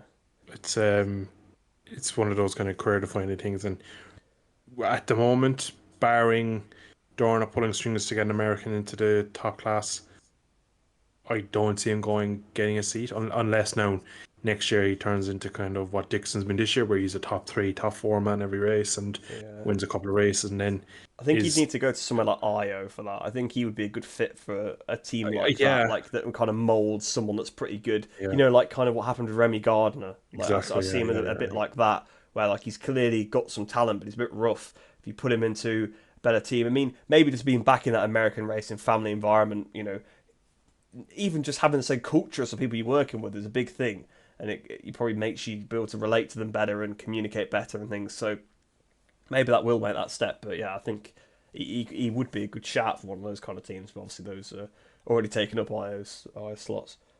yeah. He's definitely have the talent. It's just again, as I've alluded to already, he probably doesn't have the complete package. And I think if he got into an A tier team, he could probably make the difference and get to the level where he might actually end up in a GP spot. Because I would you like his riding style, and I think he's a good, honest young man, and I think he has the speed. He just needs the whole thing to come together. And I think going back to the kind of John Hopkins kind of academy of bringing Americans through, maybe it'll just go back and it'll click. Kind of the Messiah back to the layer part. It'll just something will feel right. He's had a decent-ish season again. He's not been slow by any means. He's just the odd week. Most weekends he's probably just missing that final 1% that the Costas, the Dixons have, and that's Bit of a kind of why. shot of Vieira type, where he's kind of there. Yeah, He's like not circular in at the back, but like he's not at the front either. He's kind of just mid pack. like if we probably look at results, he's probably had so many like P8s, P6s, P9s, P7s. That he's just probably Yeah, there, probably. and you're like he's just kind of out of it. Like you kind of look at the top five and you go, oh, such and such finished sixth. You go, oh, that was great, and then you just don't get to where he finishes, and that's kind of Yeah. where you see. But moving on to someone and final part of the Motor 2 complex, Zonta van der Hooberg. First points today, we have to give him a shout out. Again, brilliant qualifying in Saturday, was just off the front row, I believe. Was he P4? He was Yeah, it's behind P4. Acosta. Um, again, he's the youngest on the grid. There's question marks over his future. I think today he's really showed his potential. And again, someone who's probably not had the greatest debut season, was so young, probably a bit kind of wet around the ears, and now he's molding into a decent rider. And he was interviewed on the grid today, and if you kind of think he's actually started to make a step in the dry as well. We've always known he's a fabulous wet weather rider. Top Portimao wet practice, I believe it was last year in his rookie season. Yeah, he did. Uh, Few other nearly, wet sessions here and there as well, I yeah. think. He's anytime there's a bit of rain, he's there. Was nearly on pole at Silverstone, and we've just started seeing. And again today, the biggest thing for me, he just didn't go backwards. A few times where he's qualified probably slightly better in his race pace, he kind of gets bullied. He's so young. Yeah, I mean Silverstone, he was like out of the points after literally like the first lap. Yeah. So it's just he's made that's the exact the kind of correlation I'm getting at, that the difference from here to Silverstone is massive. He's a completely different rider. And I think after doing it maybe more than once, he's probably started to believe in himself. And today, again, bit leveler, going to track that not everyone has the race pace and the hours and hours of track time, and he really showed off what he can do, and hopefully it puts a good chance of getting a C for 24. What did you make of Zonta? Really, he's just really impressed me today with his results. He's been pretty good since the summer break, if you ask me. Really, he's definitely made a step. So he hadn't scored points for today, like you said, but I think there's been a couple of races where he perhaps should have done. I think Austria probably was the biggest missed opportunity in recent times before that, but I think his pace has been pretty good. We know with Moto 2, if you're not in the lead group at the beginning, it's very difficult because the bikes are basically all the same. It's basically a spec series aside from 4 bikes on the grid that are not Calix's. So everything's so close. The riders are all very good. You don't get to Moto 2 without being a good rider. So it makes it very difficult to find your way through if you don't start there. So if you just miss out on Q2 or something and you don't qualify that well, then you're going to struggle to get in the points because everybody's so good. And just it's difficult to make that step. And he's made a big step since the summer break. Obviously, got on the front row, like you said. Never been up that high before. Of course, there's going to be some nerves, and yeah, he perhaps rode a bit too tight, and it did get a bit bullied. But he's obviously learnt from that this time. Maybe it does help not being on the front row as well. Actually, still having some riders in front of you to maybe try and follow and gauge yourself off of. But it kind of just shows if you let a rider like that get away with the lead pack, they can hold their own. They can stay there. The pace isn't bad, and like I said, he's clearly made a step since the summer break. There's no beating around the bush there. I think he put him 4th place on the grid. The guy that was there at Aston, I don't think he finishes P6 today. Like, you know what I mean? It's one of those things. It was a great ride and good to see as well because, yeah, like you said, there's some question marks about his future. So I hope he can hold on to his ride because he is very young and clearly he's shown that there's talent there.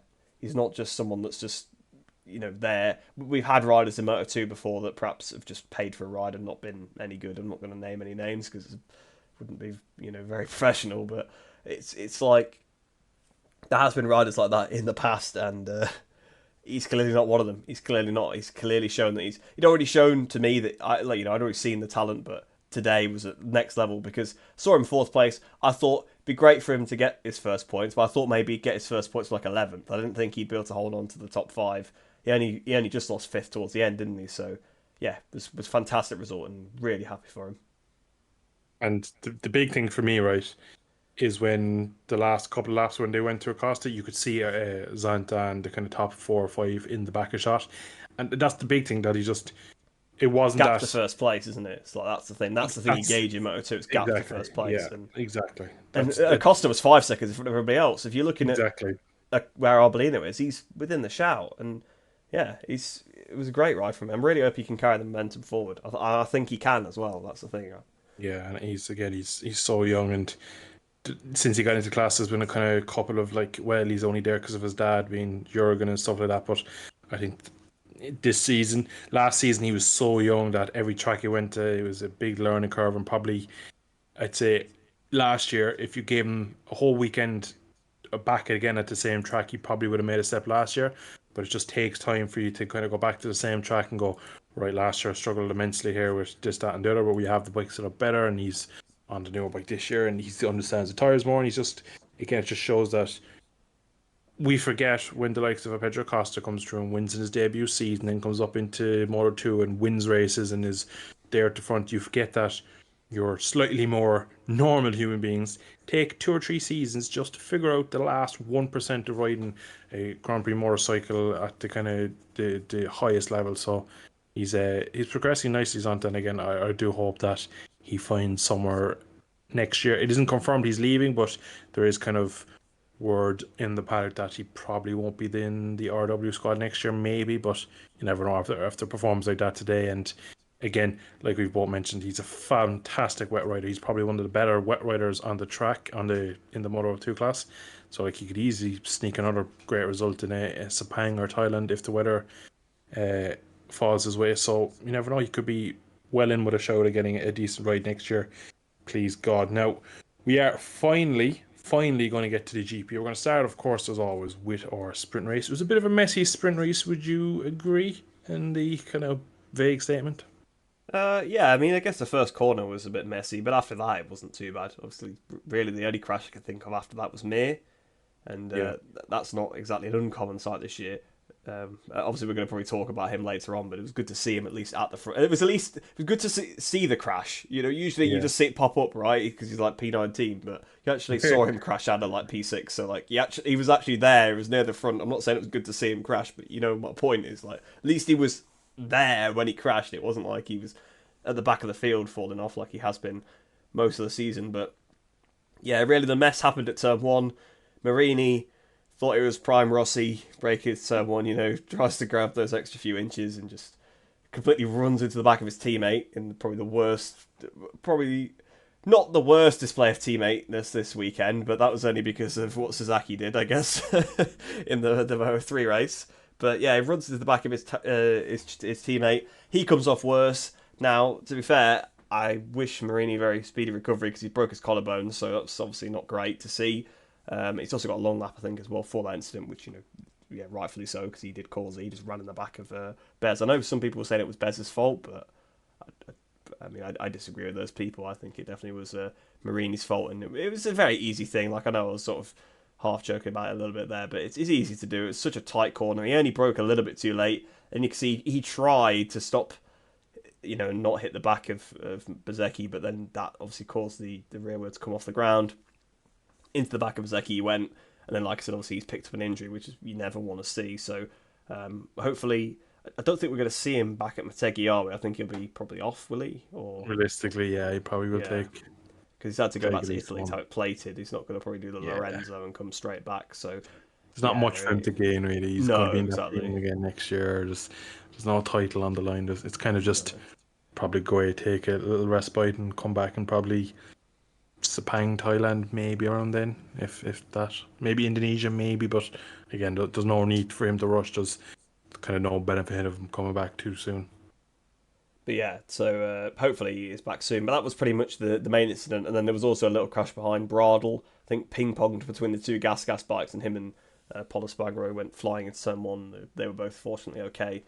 But we didn't really see much of that, but we saw them skittle through. And it caught, obviously, a couple of riders wide. Obviously, it forced Morbidelli wide, that second incident, I believe. But really, it did set up probably the most interesting part of the sprint, and that was Bezecchi's charge back through the pack. How he finished fifth in a 50% race from the back of the grid. It's like a game, like last the first in the game. Like he genuinely, it was a fantastic performance. He had so much time in hand, and obviously, as we saw, today, clearly that was genuine time he had. It wasn't just riding on anger. It was kind of like a Leish at Assen last year, but even better than that. And it was very, very good ride. It's a shame for him, really, that the race did go the way it did.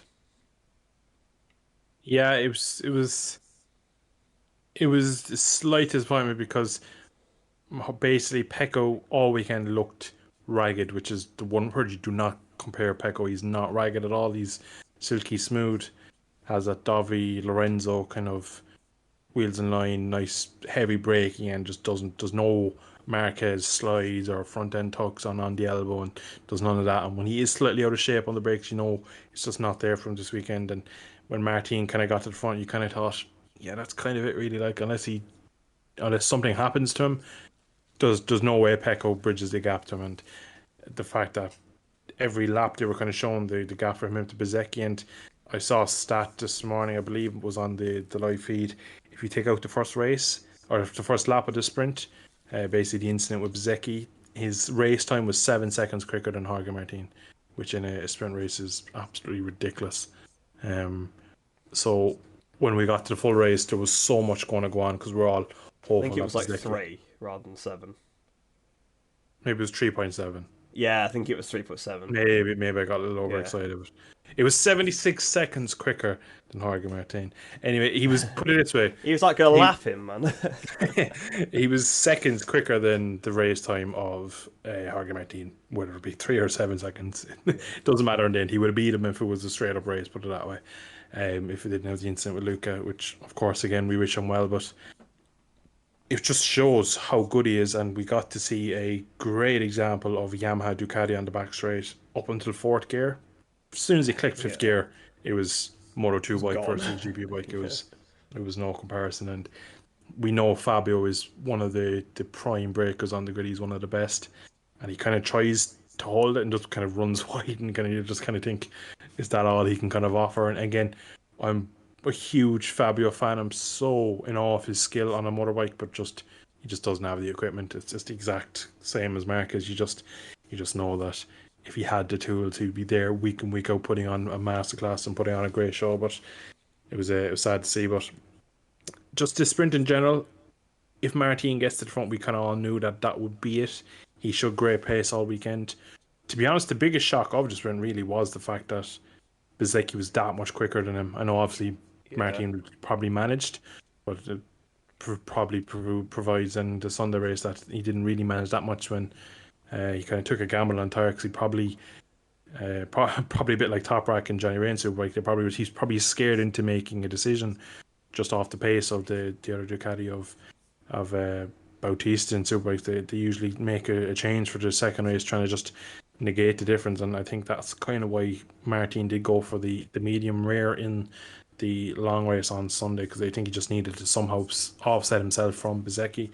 And it was just a interesting sprint. And again, it was delayed so much. And again, there's a point I'm going to make at the very end of this podcast about times and delays and sessions. I'll save it to the last, but there were so many delays. It was like 5 o'clock their time. It was like 12 o'clock over here, which is brilliant for us.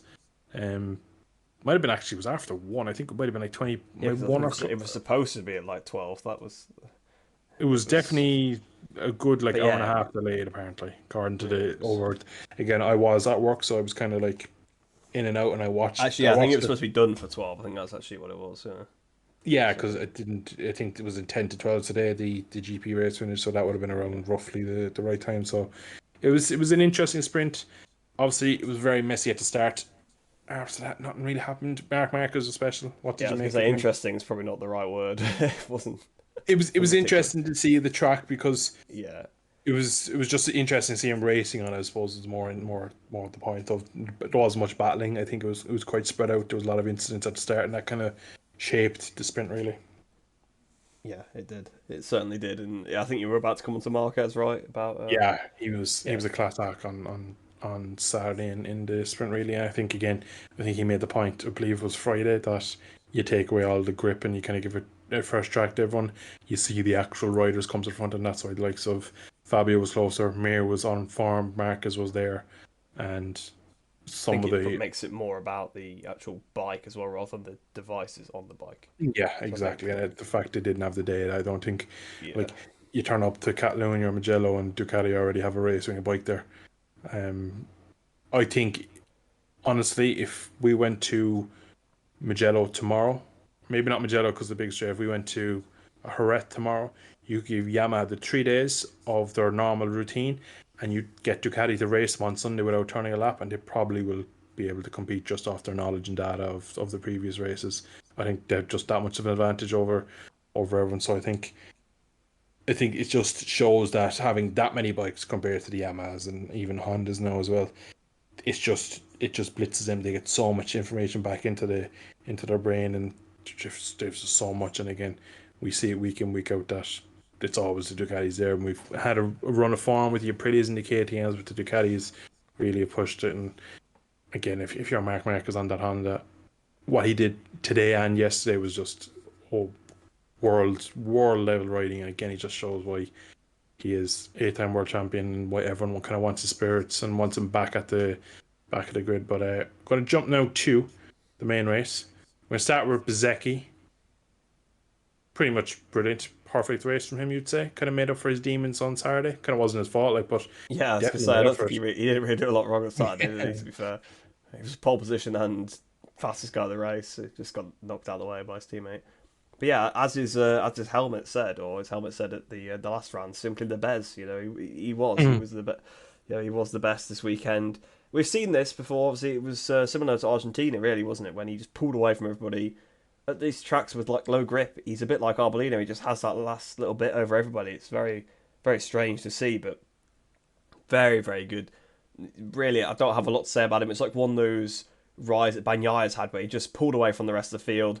His most interesting part of the weekend was probably the sprint, to be quite honest. But yeah, obviously he lost the lead off the start. I think there's been a bit of not controversy, but a bit of annoyance that I believe the factory guys, the GP23s, have got new start devices that are supposed to be a bit better. I guess maybe to combat the KTM's and the Aprilia one that's new. I don't think Bezzecchi has it, so I No, he think that's doesn't. why he lost out on the starts a little bit. So he dropped to third. Immediately sort of got back past Bagnaia, I think, and then Actually, oh yeah, Martin blew the corner, didn't he? Yeah, that's what it was. So yeah, he dropped to third. Bagnaia and Martin were focused on each other. Martin broke uh, about 50 meters later than the rest of the grid. Went flying off the track at the like turn three. That allowed or turn four, whatever it is, at the end of the back straight. Allowed Bezzecchi through. Then Bezzecchi attacked Bagnaia at the last corner. That was it basically. From there, he just pulled away. Didn't put a foot wrong. Just showed the pace that he had in the sprint. And yeah, it's a shame for him really that he wasn't able to win in the sprint. But if you're going to get knocked out the way in a race, you're losing less points for it to be in the sprint. And he still finished fifth anyway, so he actually didn't lose that many points, fortunately, in the sprint race. And he was just fantastic. And I don't think he's probably in the championship fight anymore. I know mathematically he is, but I think he's probably a bit too far back. But it was one of those rides that kind of makes you reminds you that he's there and that he's there to pick up the pieces if anything happens. And to be honest, he definitely deserves a factory bike. I think that's pretty clear based on his performance. A bit like Bastianini last year, but probably arguably better because he's pulling away and destroying them in these races, whereas Bastianini tended to win on these tirewear races. Yeah, he's 44 points back. Again, like we've kind of covered all It's other actually classes. not quite as bad as I thought, but It is doable, but it seems in GP they're closer to the limit and they make more mistakes because he's had Silverstone, Pecco's had Le Mans in Argentina. Jorge Martin is probably, like, I'm looking at his scorecard here. Texas is not the only one that really jumps to mind. He's two races all year where he was in less than double figures for the weekend, and that was Portimao, where he was taken out and he crashed in Texas. Other than that, he's 20, 30, 30, 20, 30 kind of points each week, where he's taking He big did points. actually crash himself in Portimao. Afterwards, he stayed on. In the Oh, did he Marquez not? crash. Oh, Yeah, I just always remember the but Marcus he putting it did this get his time. toe broken in that crash Yeah, from Marquez, and then fell off later on. So probably, in fairness to him, he would have had a different race had Marquez not clattered to the side of him. possibly, yeah. So again, he's been consistent, and then on the days where he's ridiculously quick, he gets his 37 points out of the race weekend. He's done it twice this season. That's Yeah, Saxon as Ring and did it in their backyard as well in Misano. That was he's yeah the big he's one. done the same as well as Pecco. Pecco's on it twice. Bezecchi's not done it. He's done close. He's had a win in the sprint in a second a couple of times, I think. But he's he's a consistent one. Bezzecchi and Bagnaia have more of a stake in him. To be honest, I don't think Bezzecchi. I think out of the three of them, Pecco's the most likely to make a mistake. I think Bezzecchi Definitely. just doesn't. I think because it's a third tier team to do VR46, I just think they lack in sometimes in the data, and that's probably why. Bezzecchi's also less experienced as well. It's only his 100%, second season, so 100%. whereas Like others have been around. Well, I suppose Martin's only got one more under his belt, but Bagnaia been in MotoGP for quite a while. and Martin, I put the Pramac team as more of a front Yeah, runner team than a yeah. brand new VR46 team. They're That's been also around on for the factory bike as well, so exactly. So I think Bezzecchi is probably doing the best job of the three of them, considering he's only 40 odd and I points would back. imagine Martin probably has a little bit of support now that Bastianini's gone.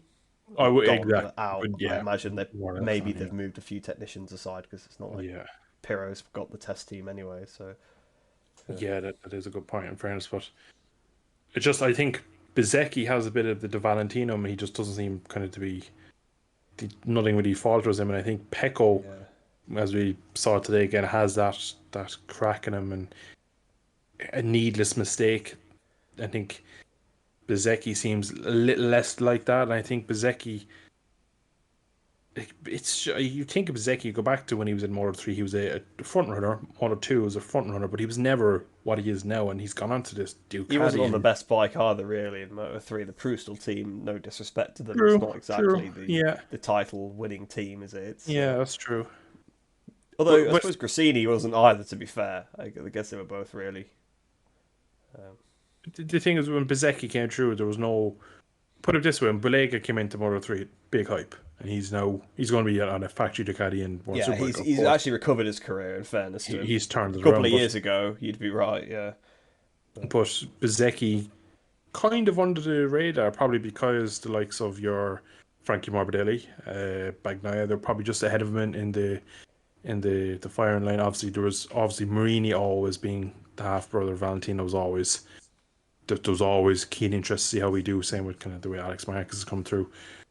He's probably Marquez has probably been more focused on more than you could say maybe than Miguel Oliveira in some sense because just because of what's going on, kind of more of the family side of it too. But it's really interesting to see what Bezecchi's been able to do this year as a second season. Obviously, he took his first pole last year, breaking lap record in Podium and Thailand. stuff. Yeah. So he's just been brilliant this year. And I think if somehow he managed to win the title, it would be amazing to do it in VR46 colours. But it'll be a bit of a stretch. I still think that even with Pecco's mistake today, which will come to, I still think Pecco does it. I don't know about you. We'll probably come to him in a bit, but we are going to move now to, I suppose, Pecco, make the perfect segue to the world number one, who again has crashed. I would say under pressure. I would also say it's a silly mistake for kind of two reasons for me before I kind of throw the torch over to you. Went with an extra hard front tire. Also crashed pretty much right after passing Jorge Martin. It was within a lap. Tire pressures. It's just again now, right? I'm sitting this here. Probably I'm why he sitting went like, for the hard tyre, because he probably knew he would be behind Martin. yeah. To be honest, right, the Michelin front tires are probably not really the greatest tire bottom line anyway. Like, so I think that no matter what he chose, he probably had this potential of passing and crashing. Whether he was trying to bridge a gap, whether it was just a small went over a little ripple in track, or whether again we haven't seen much. There was a kind of a public apology to his team about the mistake, but there was no usually So Monday, it's not Tuesday. the bike's fault this time then. Yeah, pretty much the bike The wasn't bike's too not too amazing. good this time. Yeah, exactly. So Needs to be a there few temps slower. I don't think he was saying that this weekend, was he? yeah, exactly. Now he looked a touch wide, but that He corner was a bit wide, yeah. you kind of want to just miss the first initial apex to make the second part better to get the run into the snake section. So he's kind of was doing that all weekend. But again, maybe Still this time dirty he was track and that, I guess. yeah. So it's just it's a small mistake, but it's a mistake that we thought he'd kind of ruled out. But I definitely think the front tire decision as well as the tire pressure rules and all just the Michelin mess of front tires at the moment is probably a big part of it. What do you think? Yeah, I think it's just in Bagnaia, he kind of has a mistake in him. I think he's feeling the pressure a bit now, I think, because his lead has come down. He's never been in this situation before as well. We have to remember that he's pretty much always been the chase rider whenever he's been in the championship fights. Yeah. Like, he didn't really lead the championship until, like, right at the end of last season. He was chasing Fabio the entire time, and, you know, when he got to that position where he was basically on him or, like, in front of him, he crashed straight away. Like Mhm. a Motegi trying to pass him. So it's always been part of it. Sort of 2021, you know, obviously again he was chasing Fabio in a similar sort of scenario. Obviously needed to win the race, crashed in that situation. Now I don't think he would have won the championship anyway, but he was, you know, he had the pressure on him. That was the first time he'd ever had that kind of pressure. Maybe he mitigated that a little bit last year, but this time he now had the fact that he's only ever been the chaser. But this time he's being chased down. This is not a situation he's had before, because if we jump back to Austria, we're basically saying, "Oh, championship's over." What a weekend that was! He dominated the weekend. He's been pretty good throughout the season. He's dominated. He's been winning loads. He's been pulling away from everybody. The points gap's extending, but ever since that, you know, self-inflicted mistake at Catalonia, I know he got obviously, unfortunately, ran over, and that isn't really his fault. But he high-sided. It was his mistake that he fell off the bike, and I think, to be honest, he picked up more of the injury from the actual high side than being run over. It seems. I think they were speculating actually that I think he sort of had the knee slider run over more, where there's more protection. So I think Yeah, that may be why he got away with it. it was some part of the boot. I don't think it was the knee protector. I think it was basically the front core part of the boot where you would zip it is more plastic and kind of Oh, hard, okay. like a shell. From what I could see, that's where he got hit. I don't think it was the knee slider, but it was a definitely part of the suit, whether it be the knee slider or the kind of shell of the boot, where it would take a lot more than just a simple bit of kangaroo leather that kind of was stretched over his skin. There was definitely some sort of crash protection that did limit his damage. Okay, fair enough. But even still, he chucked away what 16 points there to Martin. Yep. Then obviously picked up the injury, so couldn't really perform at Misano. Probably a fully fit Bagnaia probably does the double at Misano, but Yeah. Martin again takes advantage. So that's two race weekends in a row. Martin takes decent points out of him. Martin again beats him in the sprint, take some more points out of him, whilst Bagnaia struggling. Like you said, he was ragged already anyway, so he probably already felt on the back foot. You do need to turn around the points deficit eventually, even though if you look at it and think I've got a decent lead, you've kind of got to stop the momentum of the other guy at some point. So I think that's what he tried to do. Martin was getting his elbows out with Bagnaia today. There's no doubt about that one, and I think now he really believes. And well, I mean, if he definitely does now, but before the race, he definitely believed that he could potentially beat him. I mean, the dive bomb he poured on him at the end of the back straight is it's one of those ones that's a bit borderline because it was such a block pass. But Bagnaia is so good on the brakes, that's how you have to pass him on the brakes. And to be fair, it's the first time I think we've ever seen anyone really do that to him. So probably caught him off guard a bit. Then Bagnaia almost hit him up the back, got sucked in a bit too much, and then he finally got past him and immediately crashed under that pressure. And that is just another thing to add on top. I think he was under the pressure because of the momentum. He's now crashed. He's under even more pressure because the momentum's gone up even more. And it'll have just improved Martin's confidence because he'd been sort of thinking in his helmet, I've just seen him go down under my pressure, so he knows he's getting to him. And the gap is now 13 points. That's something that can be easily surpassed just by beating the guy. You don't have to, he doesn't need to crash, doesn't need to retire. You only need to beat him on track now. So, yeah, Banyai's always had a bit of a mistake in him. And as soon as the pressure's on, it is just a trait of him. I know he's a world champion, but like I said, he's never been in the position being chased down before, and he clearly cracked. I mean, let's not forget he crashed under the pressure of Alex Rins at Austin. Alex Rins is not a championship contender. He could have taken second place, but he kept pushing on, doing lap record pace, and fell off. So it's yeah, just I just feel like Banyai's always got that potential of a mistake. Like other riders, like I can, Marc Marquez, you can be fairly certain if he's in that position, he's not going to crash after overtaking the guy unless it's not the Honda front end had him off. But Fabio Quartararo in the same manner, back in the day, Rossi, like he's not going to crash just because he's overtaken the guy. Whereas I feel like Bagnaia, he could crash at any moment. Like even starting the last lap of a race where he's 10 seconds in front, I feel like Bagnaia has still a risk of crashing. So yeah, it's I think it's just part of him. Yeah, like I go back to Texas. You mentioned that like he could have finished second to him. I feel like I think Pecco gets in it. I think Pecco loses focus, and I think that's how these mistakes happen. I think he's too many things going on. He's trying to compute too many things in his head, and I think I go back to Texas, and I think this crashes.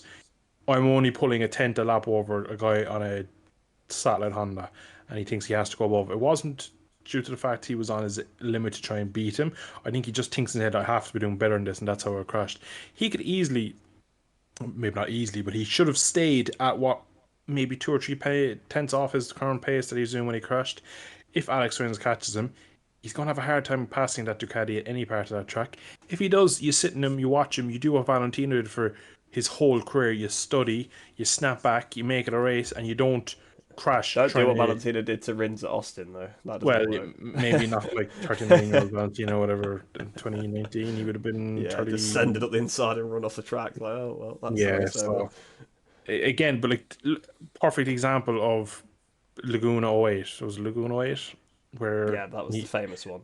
the famous one where like Stoner had so much more, but Valentino just kept upsetting him, kept getting in his way, kept passing him, and Yeah, well, just kind Bagnaia of is the stoner in that situation. I feel like that was a weakness of Stoner as well. He had that crash in him, I think, sometimes as well. yeah, I he had the think that's frustration under the helmet, I think. But yeah, I think if you're Peck on that, like find another example of it would be Mazzano 19 with Marquez and Fabio, where Marquez could probably have passed him earlier and probably tried to go and probably could have crashed trying to break him, but he didn't. He sat in him, he watched him. He know every inch of the track where Fabio was good, where he was weak, where the Yamaha was weak, where the he Honda was was better. weak on And the straight. I think I remember that race. yeah, I yeah, think that's pretty what much. happened. Yeah, he went a little defensive or didn't go defensive enough, and that kind of cost him really. But it was just he studied him and he watched him. Whereas I feel Pecco doesn't have that in him that he can. I think Pecco, because he's on the factory Ducati, has the number one. I think he has to, in his head, win in a certain way. I don't think he can kind of. I think he feels question marks in his own head if Alex Rins catches him, passes him, he battles but beats him by a second and a half by putting in a fabulous last lap. I think that race win for him is like, why was I battling him in the first place? I should have been 15 seconds ahead of him like I was in the race before or whatever. It's just, I feel like that Pecco winning's winning. I think Valentino won throughout his career in many different ways. Stoner did it. Marcus does it. Getting to the line first is the objective. It doesn't matter if, like, there's a famous quote. I believe it was a Sterling Moss. I might be misquoting who it is, but you try to win the race at the slowest speed possible. And I think That was like an Alain Prost thing. I don't know if it that's was a, particularly a quote from him, but that was his methodology, wasn't it? it was yeah, exactly. Man, I don't know who the origin of the quote came from, but it still holds water today that you don't need to do lap records. Fair enough if you're comfortable bouncing in these lap records, kind of like what Bezeki did today, kind of putting in these lap times where he's taking point three of everyone, but only you know where your limit is. They riders around you don't have as much of an idea as how close or how hard you're on the limit.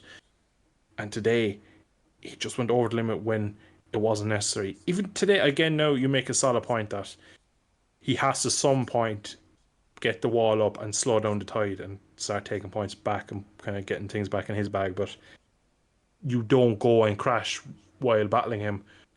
That's just needless. That is, instead of putting up a wall, that's taking the wall up and putting a massive hole in the wall and leaving even more water back through. He's again, these issues still persist, and as long as they do, we're going to have these podcasts where in Austria, we said he was one of the best riders in the world at that time, and I stand by that. When he's in the right mental space, when everything's going right for him, he's untouchable. But then we go to these races where Friday didn't go perfect. He was slightly off it on Saturday, didn't have an amazing sprint, and then come Sunday, crashes needlessly. He could have taken P3 comfortably, probably could have taken P2 comfortably. Yeah, I But mean Martin's leathers came undone in the end, and he exactly, like was then virtually being sick by the end of it. Like he would have beaten him, yeah, like exactly. Yeah. hands down. So yeah, I mean I suppose he Race doesn't know what's going to happen, but still, true, but race management from Pecco is probably his weakest bit at the moment. I think he's not everybody the full thinks package to take your quote from a few times throughout this podcast. sensational. Exactly, it's been used against me. Um, Again, like he doesn't see the whole race. I feel a lot of times. I feel like that he just maybe rushes it, panics a bit. Maybe again, everyone kind of thinks he has a bit of a mental weakness. We think a lot. I think a lot of people think that the current set of I think he racers on the probably grid. does. I think It, it, it's it probably probably is. true. Yeah, exactly. Yeah. It probably is. Judging by what It's like comes you were out of making the those comparisons, talking about like the way Ross used to win, Stone used to win, but like, he isn't that oh, he's level, no, is he? he's definitely So not. No, yeah. he's as quick as anyone else on any bike Yeah. in any category. But Oh, his pace is amazing, 100%. he's That he's not lacking pace. he's the kind of maverick kind of, I suppose, where he's a small thing can set him off and he can get overloaded on track, and I think that's why we see the mistakes. It's rare that you see him in a head-to-head battle with 3 laps to go, him crashing out. It's these races where it's middle of the race, you don't really need to do anything drastic, and then he crashes and you go, that was not necessary. Like there was plenty of laps left in that race. Um, it was Yeah, he always crashes on his own, doesn't he? Like yeah, it's not like he's just been yeah, overtaken. He's like then on the back foot and scrappy. It's like it's always as soon as he's overtaken somebody else. It's like the same thing at like Termas. If you yeah. take out all the races he's crashed out of, he'd be miles in front of the championship just by That's it. like Like just again, backing off by a couple of percent. yeah, taking a result, doing exactly what all the previous champions when. Again, Let's who not would like to forget he say it? almost lost last year's championship after winning like 9 races in a row. I I mean, know. that's almost impressive itself. It's yeah. Yeah, he's almost there, and maybe when he gets into his late 20s, kind of 28, 29, maybe he becomes the package, and maybe being 3 or 4 seasons in the red of the factory Ducati and having that kind of mental space, a bit a long time term of just being towards the front of the GP field. Maybe that's still just a little hard for him at the moment, and maybe he build into something that he will turn into a Rossi or a Stone or one of those riders that can reel off 18 races a year without crashing, or 29 races a year now, whatever they race, and finish 30 of them out of 31 or whatever, and have the one spill a season instead of having one every quarter at this rate he's going. So it's it's going to put a lot of pressure on him. We've Motogp next, a very heavy braking track, but we all know what happened last year. But we are now going to move to someone who won a title a couple of years ago and has had just gone backwards and crashed and injuries and Mir. I don't know what to say about him. He's been so inconsistent, slow, unhappy, scarily bad. I run out of negative things to say about his season, and I'm a big fan of him. I really rate him. He did brilliantly in 21 and 20 in his championship winning year, but his 21 season on a slightly worse Suzuki probably was better than his championship winning year, what he did that year. But Yeah, he I think it just, probably was. Yeah. I just feel like he's just lost every ounce of confidence. And then we rock up to a track, no rubber down. Nobody really knows how it goes. A lot of kind of these interesting corners. The Honda isn't as bad as everyone thinks it is everywhere else, and he's there about in both races. Does crash in the sprint, but you kind of give him that when he's battling with his teammate probably for the first time for such a high position. It was great to see him back, and it's actually nice to see him on the bike because he looks good on the bike. You just never see it because usually when he's on screen, he's picking the bike up, to be honest, and that's just a sad fact of Mir's season, really. Yeah, it was great to see him back towards the front. Fifth place, actually, I qualified Marc Marquez, which is no easy feat on the same bike as Yeah. Marc Marquez. Just seemed like this weekend, basically, it's the theme of the podcast, like we said. The fact that there's no data for this track makes the rider more relevant because they're not on the limit of the bikes. That's the thing. There's still a bit like the Ducati's not getting the maximum out of the Ducati, so somebody on a bike that doesn't have the same ceiling can actually match them because they're not at their ceiling. So yeah, we'll probably talk about the other riders as well that have done similar. But Mir was really good this weekend. Had a really good save in the race as well, actually, through the long right hander. The rear came around almost high sided, cost him the place to Brad Binder. But yeah, it was quick all weekend. Best he's looked since Portimao because he looked pretty quick there until it started to go wrong. Just a guy that's in the Honda cycle. He just, it's a horrible bike to ride. It chucks you off. As soon as you try and push, it chucks you off. So you lose the confidence. You ride around slowly. And then all of a sudden you're like P20 and you're like, well, I don't want to be P20. So you push harder, then you crash. And just it's the cycle that we've seen them all. Even Marquez has had it this year. In the past, Marquez has sort of not had it so much. He's been able to sort of manage the bike. But this year and probably last year as well, to be fair, it's just been terrible for every rider on it. And it's great to see him up there. Just great to see the manufacturer up there because it's such a historic manufacturer, and seeing them at the back every weekend is it's no good. No one really wants to see that. And to see Johan up there as well after such a terrible season, this must be a big confidence booster. Now, I wouldn't expect that it'll now kick on every weekend. Perhaps over the next few weekends, he still might be decent. The Honda might work a bit better in some of these flyaways, just again because of the weird conditions and things that you'll get. But yeah, great to see him back at the front. Obviously, unfortunate in the sprint, but very good race in the main one. And yeah, just really, really good for him that managed to get a good result.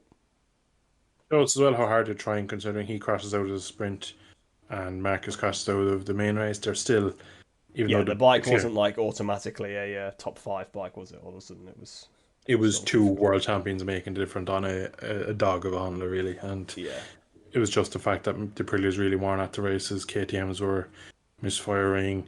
Ducatis weren't as far ahead as they always are. The Yamahas and the Hondas just made a slight step back to the right way, and it just shows what, again, the two riders on that bike.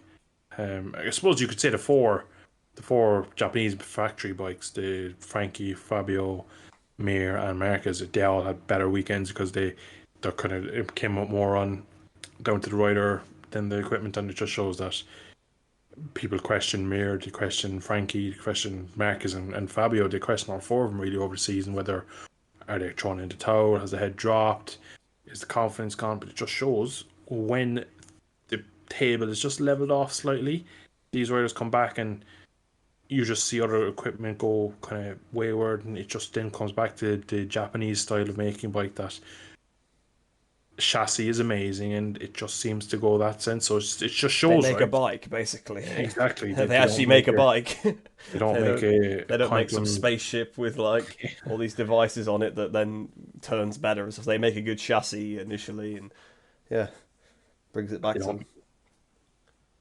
they don't really make these supercomputers that can go around corners really, which is Yeah, exactly. kind of what the Italians and the They don't make half an F1 car, Like, yeah, exactly. He's literally yeah. Yeah, so we're going to move now to Fabio. Fine podium for him. Lucky in a way, realistically.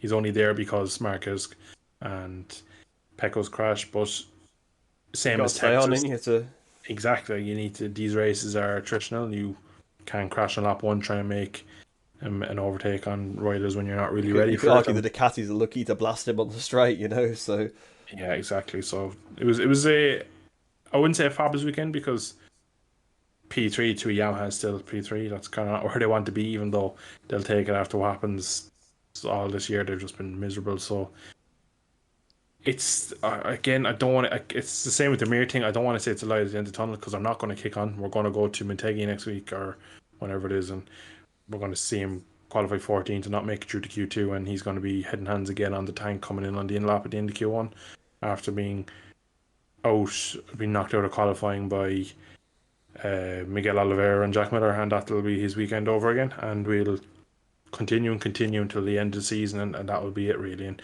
unless there's another weekend where we have like maybe Sepang is something strange happens there, we know he's good there, and the Yamaha usually goes well there. But yeah, remember his start last year? It was great. yeah, he was rocket there again. But this year, like we go to every track that technically the Yamaha has a good on paper. Herrera, Assen, Catalunya, Mugello, and he's not really done much. Like, and he's just He wasn't he's bad at Assen, in fairness. he wasn't He bad, was but he was more on the pace again.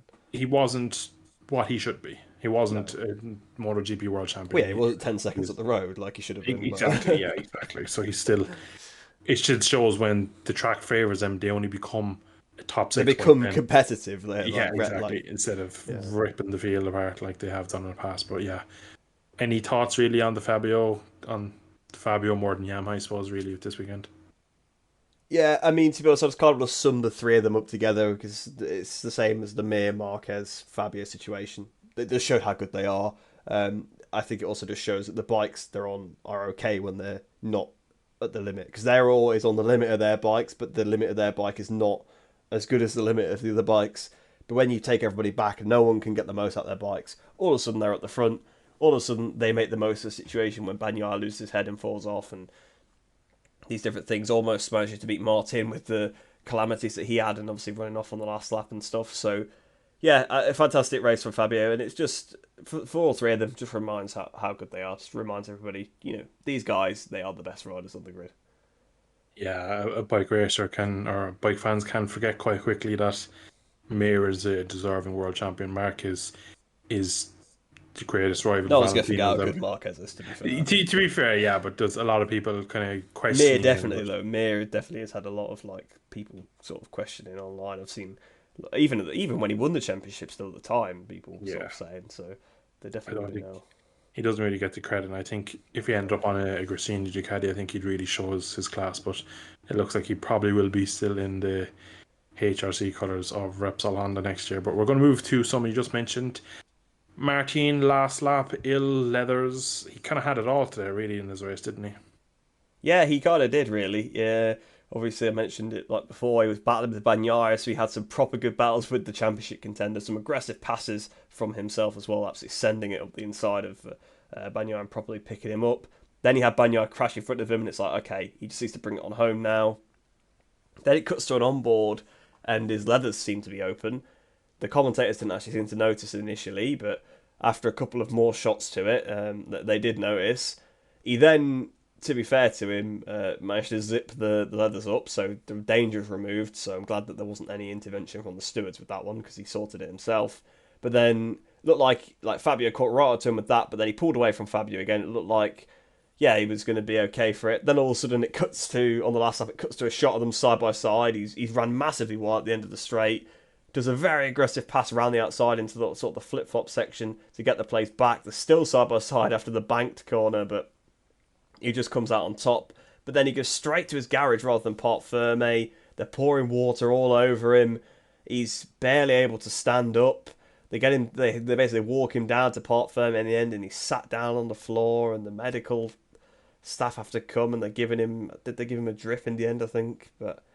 And then they go to the cool down. Like, he doesn't do his interview with Crayfar, and then he goes to the cool down room, and he's got like a desk chair he's sat in, and he's starting to come round a bit more and be a bit more just himself again. But didn't look great for Martin. I mean, it does kind of bring into perspective because actually we haven't mentioned this, but the race was actually shortened. So because of this reason, because of how hot the conditions were, and I think there is talk that potentially it may be in a different part of the year next year, this Grand Prix, because it's just obviously not safe conditions, is it, for them? Because he's like some of the fittest athletes in the world, and they can't even, their temperatures are getting up to like 40 degrees and stuff, and it's just, yeah, they're completely dehydrated. And if the race is a bit longer and Martin's feeling like that on the bike, I mean, that's a very dangerous situation. So yeah, it was a bit of a an interesting roller coaster race for Martin, but actually did very well to end up with second place in the end as well. Yeah, it was scary to see because, like you mentioned, he came into the pits, was on his all fours. They were pouring water down through his helmet, down his neck, and it wasn't really until he went to the podium that it seemed like that all the medical assistance he had kind of was receiving that kind of kicked in. Really, I think it was extreme dehydration. Um, it was just, and his mistake on the last lap is just a complete lapse of concentration from being overtired, dehydrated. Um, it can happen. It sounds silly doing 215 miles an hour into the turn four.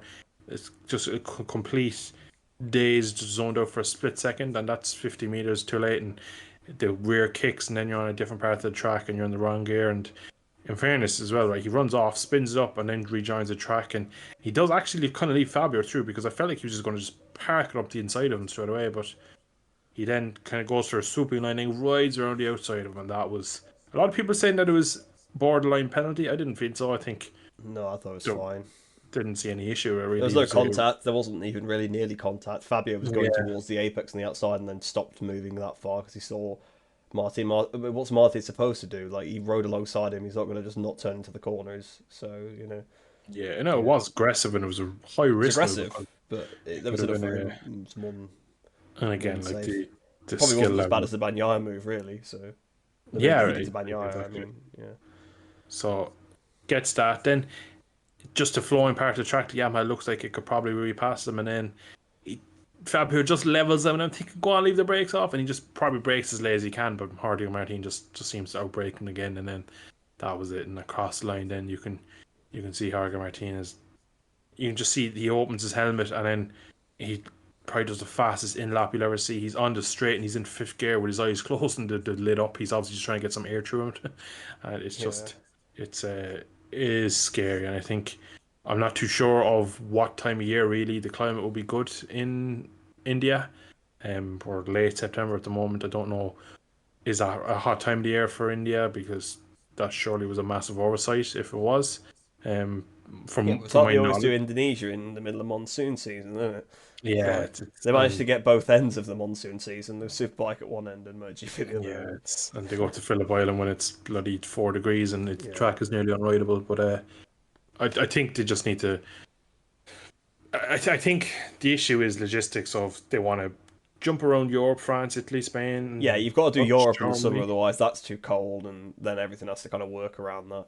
So and yeah, then we kind of make the jump down to the southern atmosphere and the southern hemisphere of kind of the Asian races, and we jump around there for a couple of weeks in a month or two.